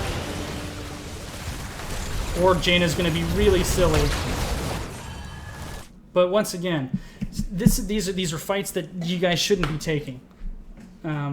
You might get Jaina here because Dahaka comes in. Dahaka gets Jaina, and then Dahaka's going to die as well. I mean, you should have never been out here with this many people. You should have been safely behind your wall and just waiting for your team or allowing your team to do something else, rotating anywhere else but fighting 1 versus 1, 2, 3, 4, 5. Even if you count the drill as 1, it's still 2 versus 1, 2, 3, 4, 5.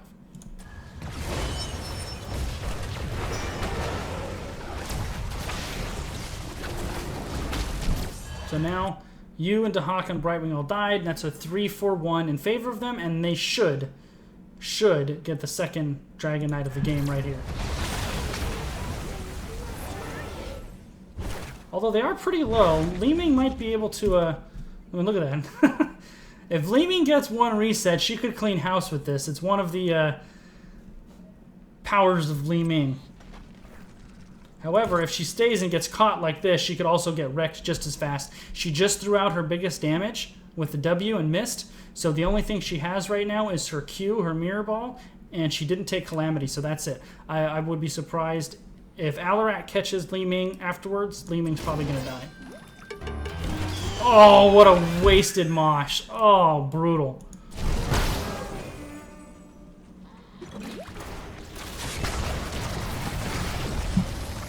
Just as many misplays on blue sides here as reds. It's because he hesitated. If he would have hit the mosh pit as soon as he hit the stun with the Q, they would have gotten Li Ming for sure. Now you guys should be able to get this with your globals, though. Yep. Jaina's going to be too late in the top, and that's your guys' advantage in this with the globals.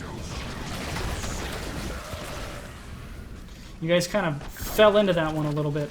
Okay, once again, when you're on the Dragon Knight, if you tank the damage from the fort, you're getting your attack speed slowed. The minion wave is right here. He just had to wait another, I don't know, 5 seconds, and he wouldn't be tanking these shots.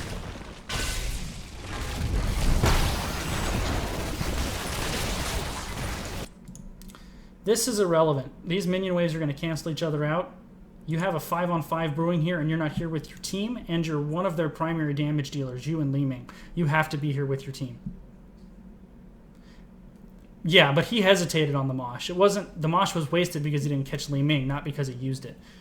If he would have hit the mosh pit right away, they kill Li Ming, and then it's fine. It was that he missed it at all. That's why it was a waste. If you can use mosh pit to secure a kill, it's almost always worth it. Just generally speaking, if you can use an ultimate to secure a kill or save one of your teammates from dying, it's almost always worth it. There's exceptions to that rule, of course, just like there's exceptions to any rule. But generally, if you can use an ultimate to secure a kill and to prevent a kill, it's usually worth it. Look, your team's fighting at a disadvantage without you right now. You need to be down here. Absolutely need to be down here.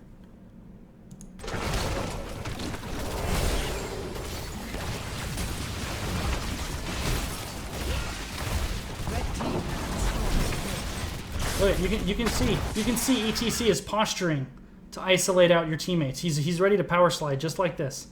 He's just putting himself in perfect position to do that and allow his teams to follow up on it and kill a squishy. And Tychus, it's not with your team, nowhere to be found.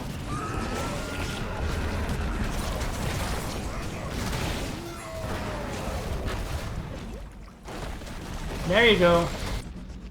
You may have shown up just in time. Oh man, 4 seconds left on the drill. Hopefully you guys get some follow-up on the 1-2 man Maw. It's too bad she did her orb right at the same time.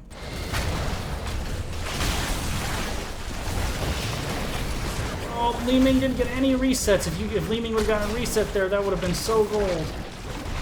And blue team needs to back up here. I don't know what Jaina's done.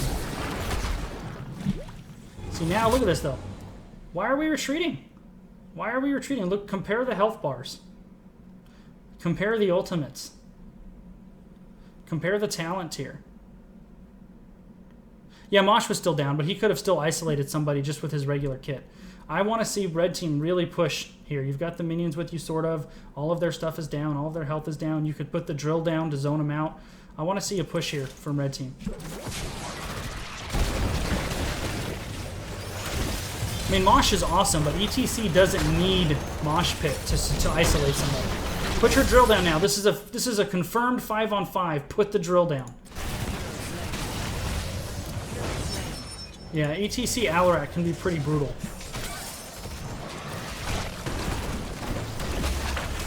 I really wanted to see drill go down there. That could have made a big difference. They were so low. They were so low on that initial engagement. The drill may have just zoned them out of the area. And instead it's sitting here with not much getting accomplished on it.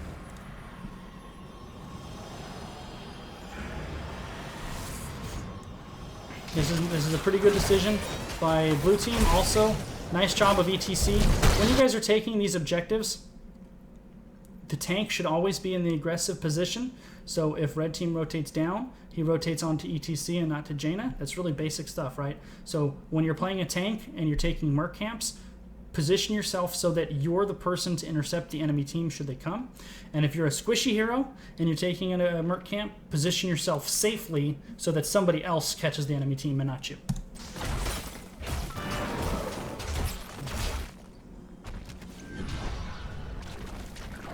Now, despite that setback here, you guys still have all of your forts. Your 2 of their forts are down, and you're still up in level. So you're in an okay spot. You're going to lose a little bit of map control. Sure. Absolutely. Let's wind back a little bit, Boo. And what did she go with 13? Glass cannon. Well, that certainly would have given her more damage. I mean, that fight went wrong really, really fast.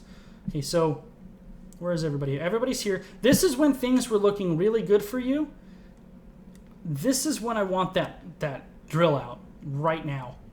I mean, just put it down right now. It's going to scare them all off, and you guys are going to get a nice aggressive push out of it. Instead, you get Alarak comboed. Jaina wasted her Blizzard. Blizzard is hard to hit by itself, by the way. So ideally, you want to save Blizzard to create a zone or to follow up on something. If Jaina would have waited half a second, look at where that Blizzard could have been.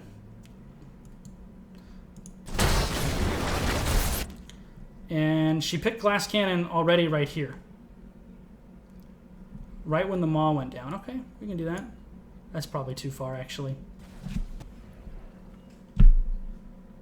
Here we go. Oh, actually, perfect. This is right when the Maul is going to go down. Okay, so if Li Ming picked Glass Cannon right now, and at this point, if you're playing a hero in Hero League, you should kind of know what you've got coming up, right? I mean, you know what you're going to pick at 13. Pick those talents right away. Being at a talent to your advantage isn't an advantage if you don't actually pick your talent. So still hasn't picked it. Still hasn't picked it. Okay, 15% ability power damage would have killed Jaina right here. And there's her reset. That's a great catch, Boo. Great catch. So there's one kill with the 15%, and then she gets a reset. Okay, now she teleport. Jaina's dead already. You teleport closer, and you throw your orb, your magic missile, and your disintegrate beam, all right in their retreat path. I bet you that disintegrate beam, maybe not through cups. Maybe not through cups. But at least Jaina. Jaina would have been definitely dead.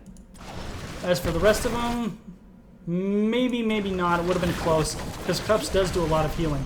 But Jaina would have been dead twice if she had picked Glass Cannon. She still doesn't have it. Yeah, good observation, dude. Jaina would have been dead. Now imagine this team fight with no Jaina. Jaina would have been dead 3 times, actually, via Glass. Oh, she did have it this time. Okay. All right. Remember, I said right before this happened, I wanted this drill right here. So imagine if this drill is sitting right here while this is happening. I mean, that makes a difference. It would have 100% made a difference. They may not have even engaged onto you guys. Yeah, for sure. They would have been lower on this fight if she picked Glass Cannon. If the Tyken drill was out right here, the Tychus drill was out, they would have been even lower. I honestly think if he would have dropped this drill right when they came up to this wall, I don't even think they would have been engaged onto. I think they would have just withdrawn back. It would have created a zone for them to attack this front wall. And instead of all of that happening, and actually it would have been no Jaina, no Li Li now, and plus whatever the drill would have done, and Tyka's probably still alive.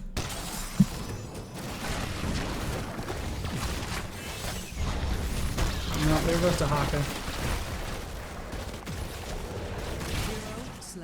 So, we're kind of back to where we were in the first place, but you guys are still in a good place. You're winning the structure battle. You're still about a half level up. You're going to lose some map control as a result of that poorly executed team fight. But otherwise, you guys aren't in too bad of a spot. Nice catch, Boo. I didn't even notice. I don't pay too much attention to talents when I do this. I try to focus on more in-game stuff, but that was a really good catch, and that made it a big deal. Power gathers within the shrine. Unleash the dragon's. Yeah, it does. I mean, yeah, but 80 seconds, especially right there, that was such a big moment. That drill had to go down there. It had to go down.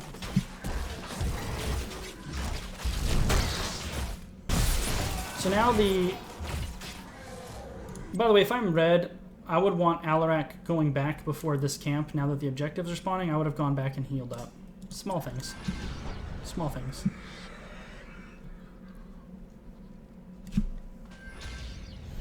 I think this next Dragon Knight is going to be pretty big.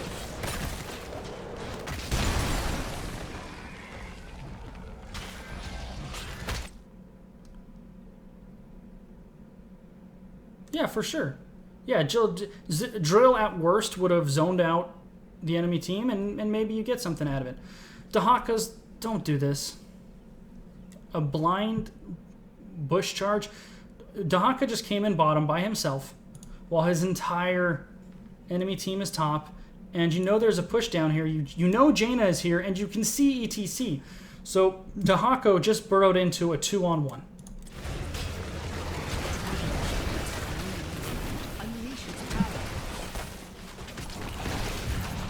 Nice juke there. That's a good blizzard. That's a good blizzard.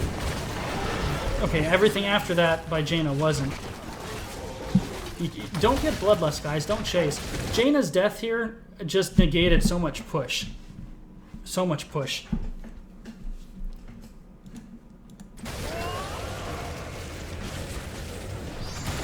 Although I do like this move by red team. This is a really... Brightwing is teleporting in, and they're creating a 5-on-3. You guys should really clean house here. If this is executed correctly, this should go really well for our heroes.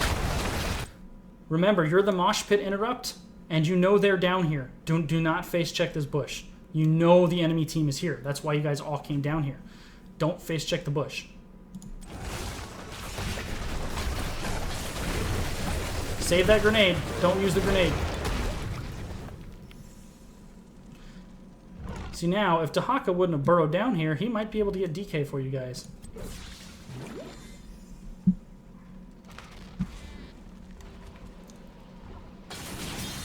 Oh, he can. Great. It was off cooldown. Perfect.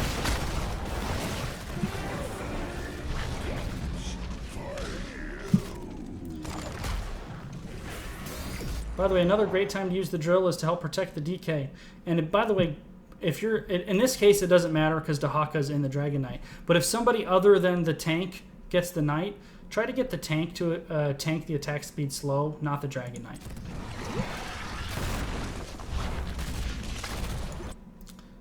This is another small thing. The minion wave is right here. Try to bring it in with you so you're not taking free damage from the towers. Nice use of the drill. And DKs, once again, stand up here and attack the tower, because then this bottom tower can't attack you. Or stand down here and attack this tower, and then the top tower can't attack you. Because look, this DK, once again, you guys, whoever was on the DK before did this too. Standing in and taking the full brunt of the blizzard while both towers are attacking you. Look at the health already. Look at the health already.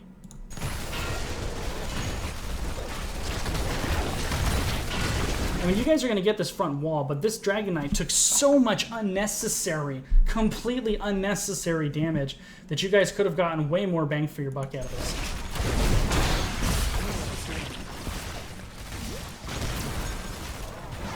I mean, you can even see what this drill is doing right now. Imagine it before when it was up here in that 5-on-5 fight. It would have been doing good stuff.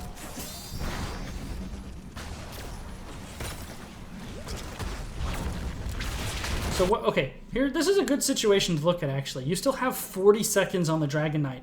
That is a lot of time. That's a lot of time. So what do you do with it? Well, the whole enemy team is here. However, up here you have a minion wave. I would probably take it up here and put some damage on this top keep. If you go into the enemy team, you're not going to get anything with it. They're just going to burn it down. Maybe rotate top and get a little more value. Because, I mean, watch how quickly this thing goes down. That was a little bit of a preemptive cups, I think, but did top off the whole team. See, Zagara's got the same idea. She's just like, forget this. I'm going to go push top.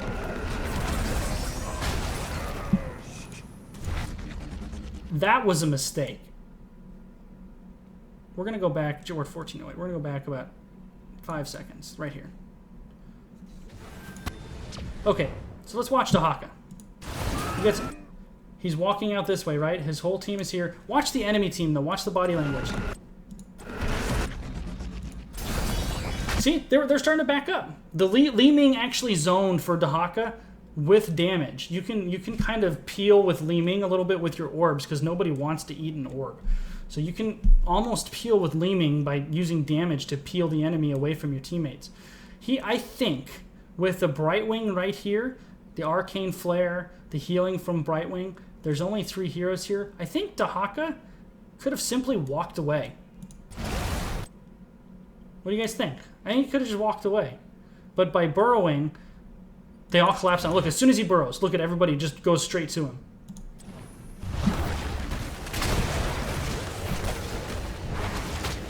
Good tongue, though. Good tongue. Nice missiles. That was a really nice re-engage. Do something with this, guys. Do something with this. You're 5-on-4. You're at full health. They're not. You're a talent to your advantage. Well, you'll see that it does, yeah. I don't like the splitting up, though. By splitting up, you guys are here negating your advantage. They're all hearthing back. If all 5 of you are here, I don't know, maybe you do something here mid. By splitting up, you're negating your numbers advantage. Okay, that's fine. That's not bad. Not ideal, The thing to remember, though, is although they did Hearth back, you're still pretty close to them. And there's only 3 of you. If they engage hard right here, you guys are going to be in trouble. Oh, here's a mosh pit incoming. No, he didn't even need to use it.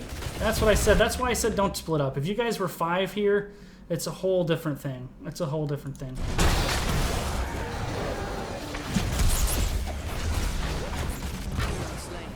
See, and you guys just had an advantage turned into a disadvantage. Yeah, absolutely, Mitch. And now they did get the top fort out of it, but they got the top fort and lost 2 people in the process. Tahaka is 100% correct here. They should have forgotten about the camp and just the 5 of you gone and did some work here. You guys probably weren't going to get the keep out of it, but you get some damage on the keep and move on. Or maybe the 5 of you do get the camp. But you basically gave the other team an opportunity to take a 4 on 3. And that's bad. And now they're going to turn it into a 4. They should be able to burn this fort down.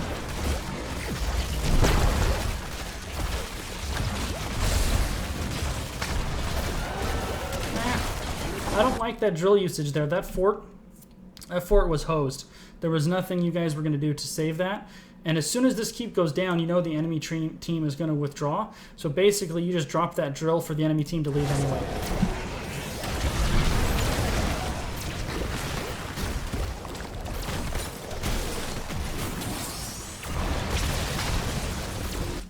Save that grenade for the mosh. You never know. That is him right there. Save it for the mosh pit.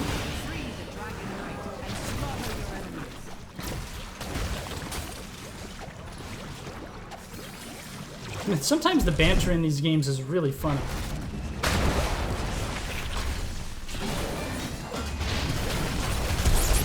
Oh. That's brutal. That happened because of poor positioning on your team. You guys were way too scattered to help each other. That's a good mosh pit and a really good cleanse. That cleanse may have turned that fight a little bit, but it certainly saved Zagara, maybe.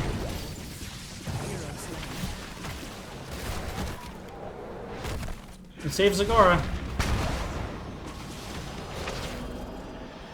Oh, that's brutal. Yeah, you guys were... When that team fight happened, you guys were all scattered in a line, kind of like this. And blue team just engaged as a team, right in the heart of you.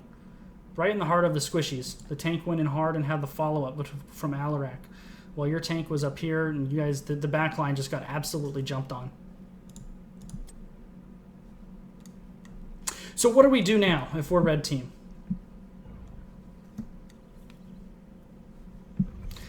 I like this. So somebody said, hey, just stay with the team, and Li Ming responds with, well, have I died yet? If you're not with the team for team fights, by the way, you're not going to die. And what does that have to do with anything? Being with the team has nothing to do with whether you've died or not. Just the banter in these games really cracks me up sometimes. This is really dangerous. Here's red team's vision. Looking at this map, you only have view of ETC. And you have to assume, if I am red team, I assume they're trying to get the Dragon Knight right now. And you can see the bar going up. You have no idea how many people are here. It's 1 or 2 or 3 or 4 with 2 squishy characters that are going to face check potentially an Alarak in here and a Jaina. That is it's only Alarak. These 2 red teammates should not be coming down here.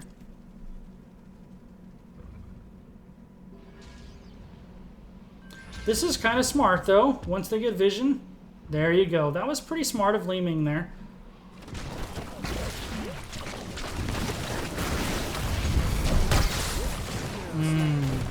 That's brutal. Please don't ping me unless I'm getting flanked. That was Li Ming's request. So blue is going to get a Dragon Knight here. There's really no 2 ways about it. unless red uses their globals to keep them out.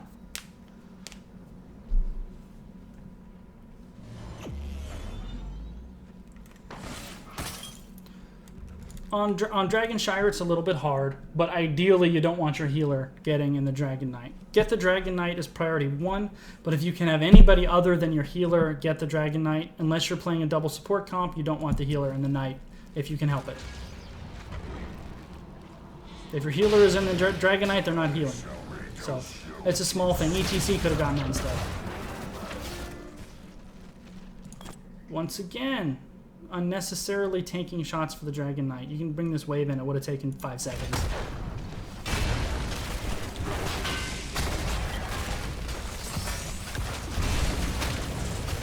That's okay on the drill, because you know they're going to stick around, so you'll get some value out of it. That's a really nice use of the drill, actually. You're getting a lot of... They're going to burn it down, but you did get a lot of damage before they burned it down. There's the Haka. It's going to get blown up, maybe? This is the same thing I was talking about when Red Team had the Dragon Knight. There's 52 seconds left on this thing. And he took so much unnecessary damage in the Dragon Knight.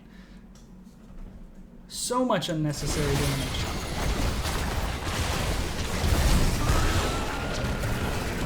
Oh, and by the way, imagine how much... That's why you don't have the healer in the DK.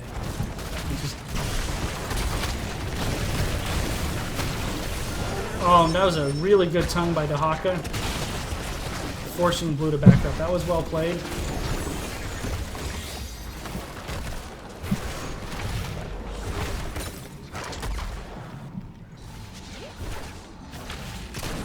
Still a pretty close game here, and we could even say that red is up slightly. They're up slightly in structures. They're going to be able to take some control of the map right now with ETC being dead.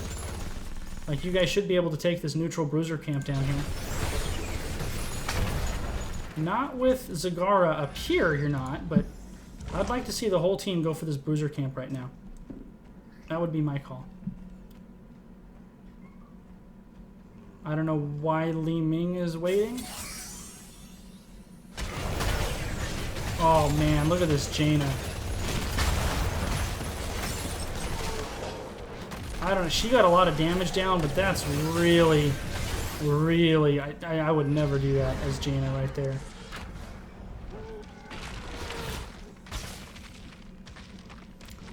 So anytime we're having an engagement start, we want to see if we're in the right place. So it looks like we're going to have an engagement here, and it's going to be a 5-on-4 because Zagara is up here. Although she is coming down. So all we got to do is wait a half a second. I like the idea you're being really aggressive with the laser now.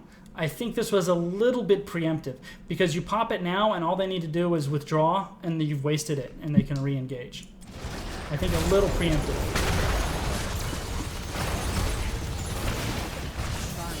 Although it forced him to pop cups way early because Raynor simply stood in there.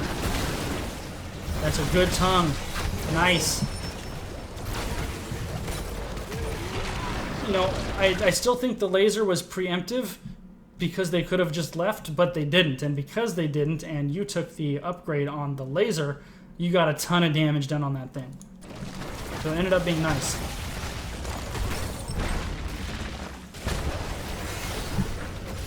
Yeah, I want to see you guys keep pushing this. Oh no! Brutal! That's a great disengaging maw.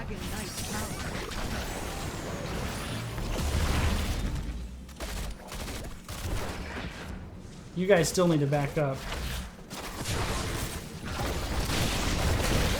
Oh, okay.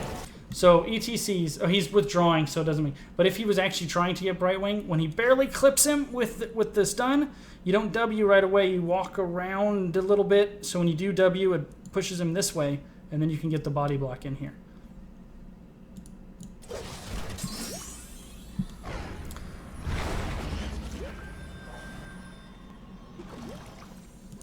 Oh, this is going to be dangerous.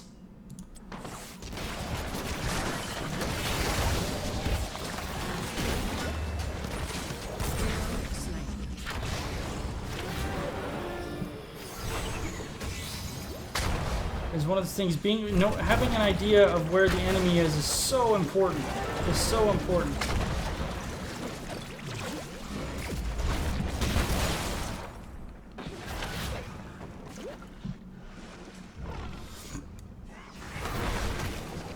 That's not a bad blizzard there, getting the well and the fort.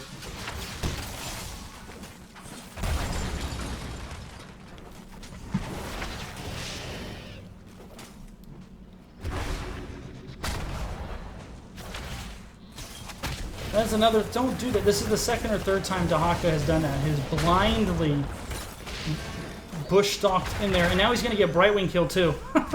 That's absolutely. If he Q's Q, Jaina, Q. There you go.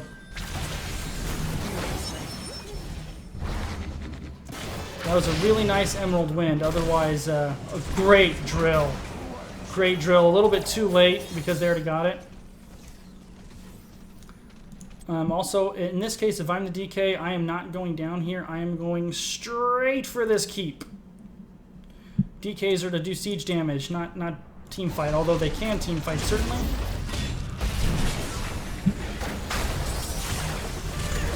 See, once again, look at all the unnecessary damage that the Dragon Knight is taking. You could be up here just pounding through all this.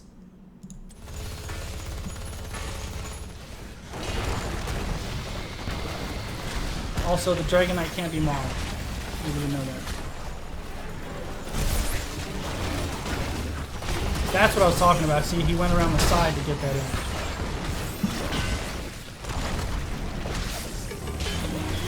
Oh, wasted Maw. Wasted Maw.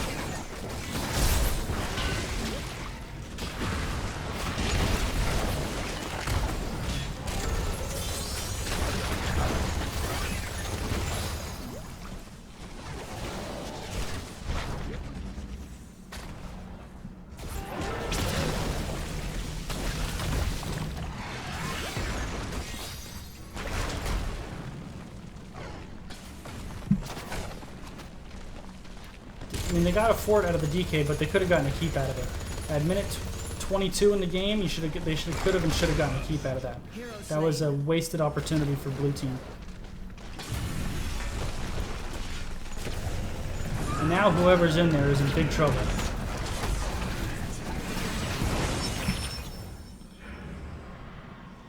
I want to see, you guys really need to make something out of this. You have 45 seconds where you have a 5-on-3 advantage. That should be a pressuring a keep wall. I mean, what you're going to see happen instead is all of these mercenary camps are going to get taken. I would have loved to have seen you guys go for a keep wall. Yeah, that's true. He's had some good tons. But blindly burrowing into the enemy team is bad things. Apparently nobody's going to cap this.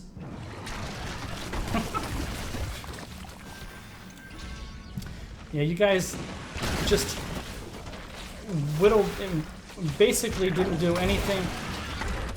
If you guys were 5-on-5 there, you could have gotten both of those camps. So what was accomplished during the 5-on-3? And the answer was pretty much nothing.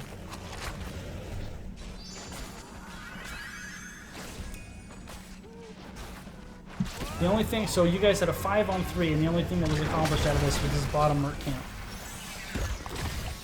Remember, a 5-on-5 team can burn down lanes way faster than the mercs can. No wall down here. You guys can do something with this if you're smart about it. Especially, look, you guys see Alarak and Lili in the top lane. That should give you license to push with it. No, don't ping retreat. I hope that's the other team pinging retreat. You guys need to push in on this. Nice laser. That's a great spot for that drill. Great spot for that drill. This is your best drill of the game. Far and away right here. The drill is almost single-handedly zoning away the entire enemy team, basically. You guys stay in here. Get this keep. Get the keep. There you go. I want to see you guys get this keep. You're 5-on-3.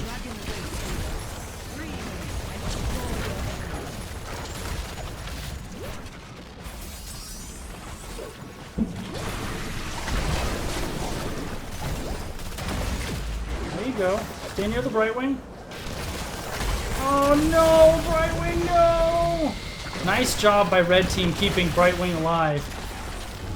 A nice zoning Maw and diving in front of her. You don't see Squishies diving in front very much. Dahaka, okay, this, like, oh, he already got it, never mind. You guys already have top. I was like, why isn't he getting top? He had already done it. Well played. Straight to this bottom keep on the DK. Or even the mid keep would be okay because you already have a double minion wave here. Either one is fine. But don't go team fight. Get that thing and go hurt something with it. There you go. And everybody on red team should be here. Unless they wanted to finish this bottom keep would be okay too. Okay. So Pancake, remember, we have 1 minute and 30 seconds on this Dragon Knight. You're going to take a lot of free damage here for no good reason. Just wait. Patience is a virtue. Back up. Look at. You're down about 40% life and you haven't even hit the keep yet.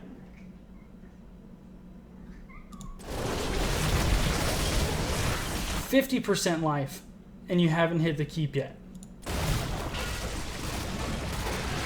So your first, look at, you've had 2 auto attacks on this keep and it's about 40% dead. But you're gonna die before you get 4 auto attacks in on this thing. You just needed to wait a little bit longer for your team to get in a better supporting position because you walked straight into that enemy team and you just allowed them to wail on you. That was way, way too much free damage. With Zagara and Li Ming there to poke the enemy back, if you would have waited and been a little more patient, you could have gotten a lot more done with this Dragon Knight. A lot more done.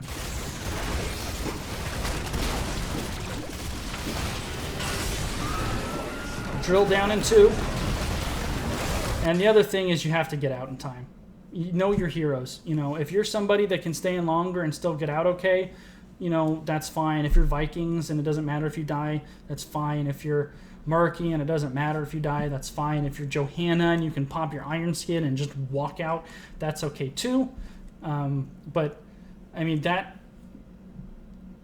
there was a lot here which was a good example of what not to do. All of the free damage you took on the night and then waiting too long to get out, you're going to get yourself killed here. At minute 26, you guys got a Dragon Knight and barely got the keep to half health. That should have been a dead keep. Or 2, because this bottom one is so low. Oh, this should be game. This should be game.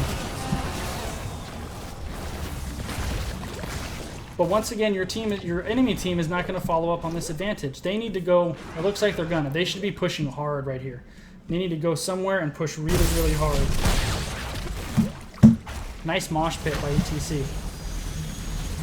So, little life lesson there. If you're Jaina or any other squishy character, just don't be in front of your tank. That's his job. Stay behind him. Why was Jaina so far out in front here? And the answer is there's no reason for her to be.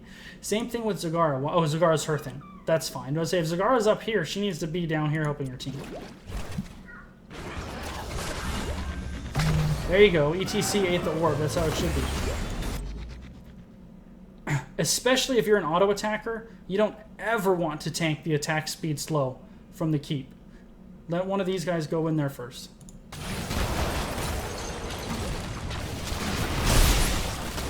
ETC, if you guys go in here and try to get this keep, or not you guys, but blue team, it should be ETC tanking the damage.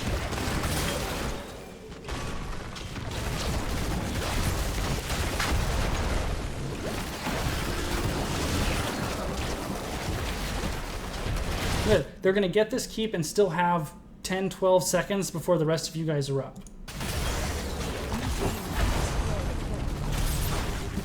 That's a good call to retreat. If I'm blue, I retreat here and pick up this giant camp on the way out. There you go.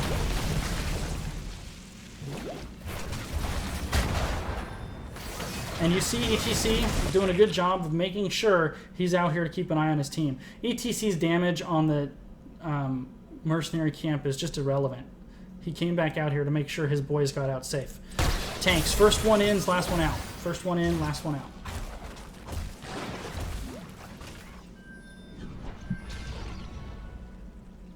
See, Rainer's too far back. These two people should be switched.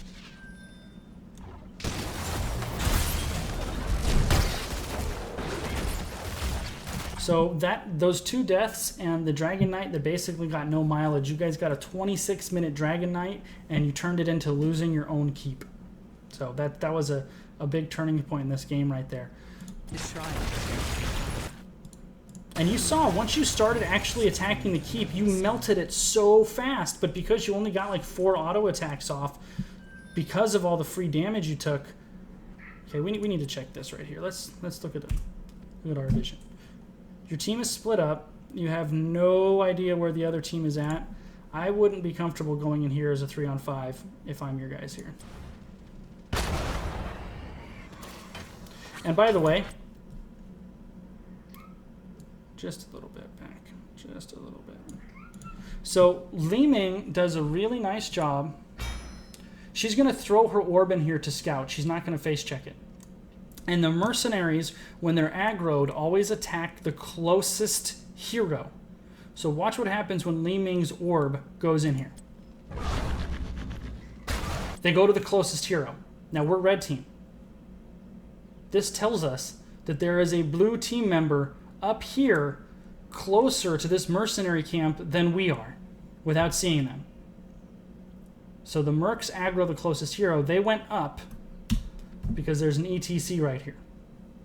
So all you know right here, the 3 of you, is that there is at least 1 blue team member right here.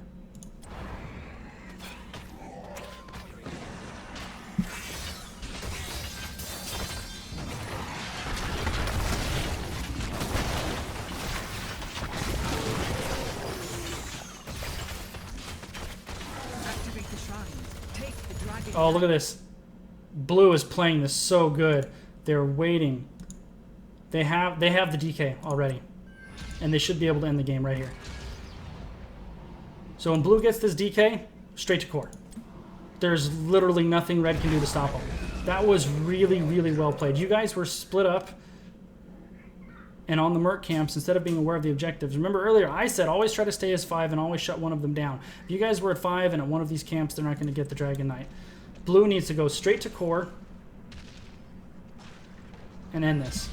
That was really well done by blue. That's really hard to pull that off in Hero League. At Silver, you don't see that kind of coordination much. This is absolutely game. This is 100% game.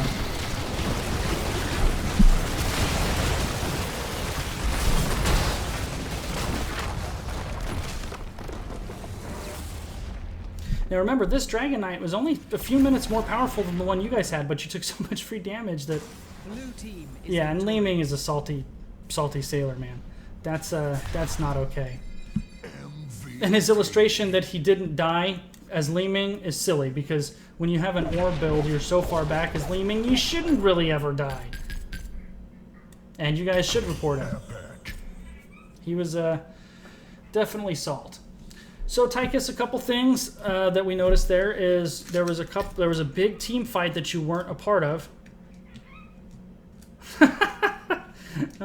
It's funny, he's calling them a silver scrub when he is in fact also in silver. There's a reason he's down there. So Tychus, you want to make sure you're with your team in those big team fights. There was an opportunity in the middle of the game when you were up at the team up in the top lane doing your own thing. When your team was in a big team fight, you definitely don't want that. You did end up coming down, but it was too late.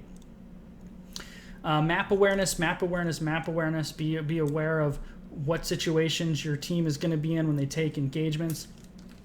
At the end of the game, you had a couple of really nice drills. There was that one pretty big missed opportunity, though. But overall, move. Also move. In the beginning, you were kind of just standing there. Move. Don't stand still. Keep moving. And know when to end the game. And learn to be patient with that Dragon Knight. That last Dragon Knight was really such a big deal.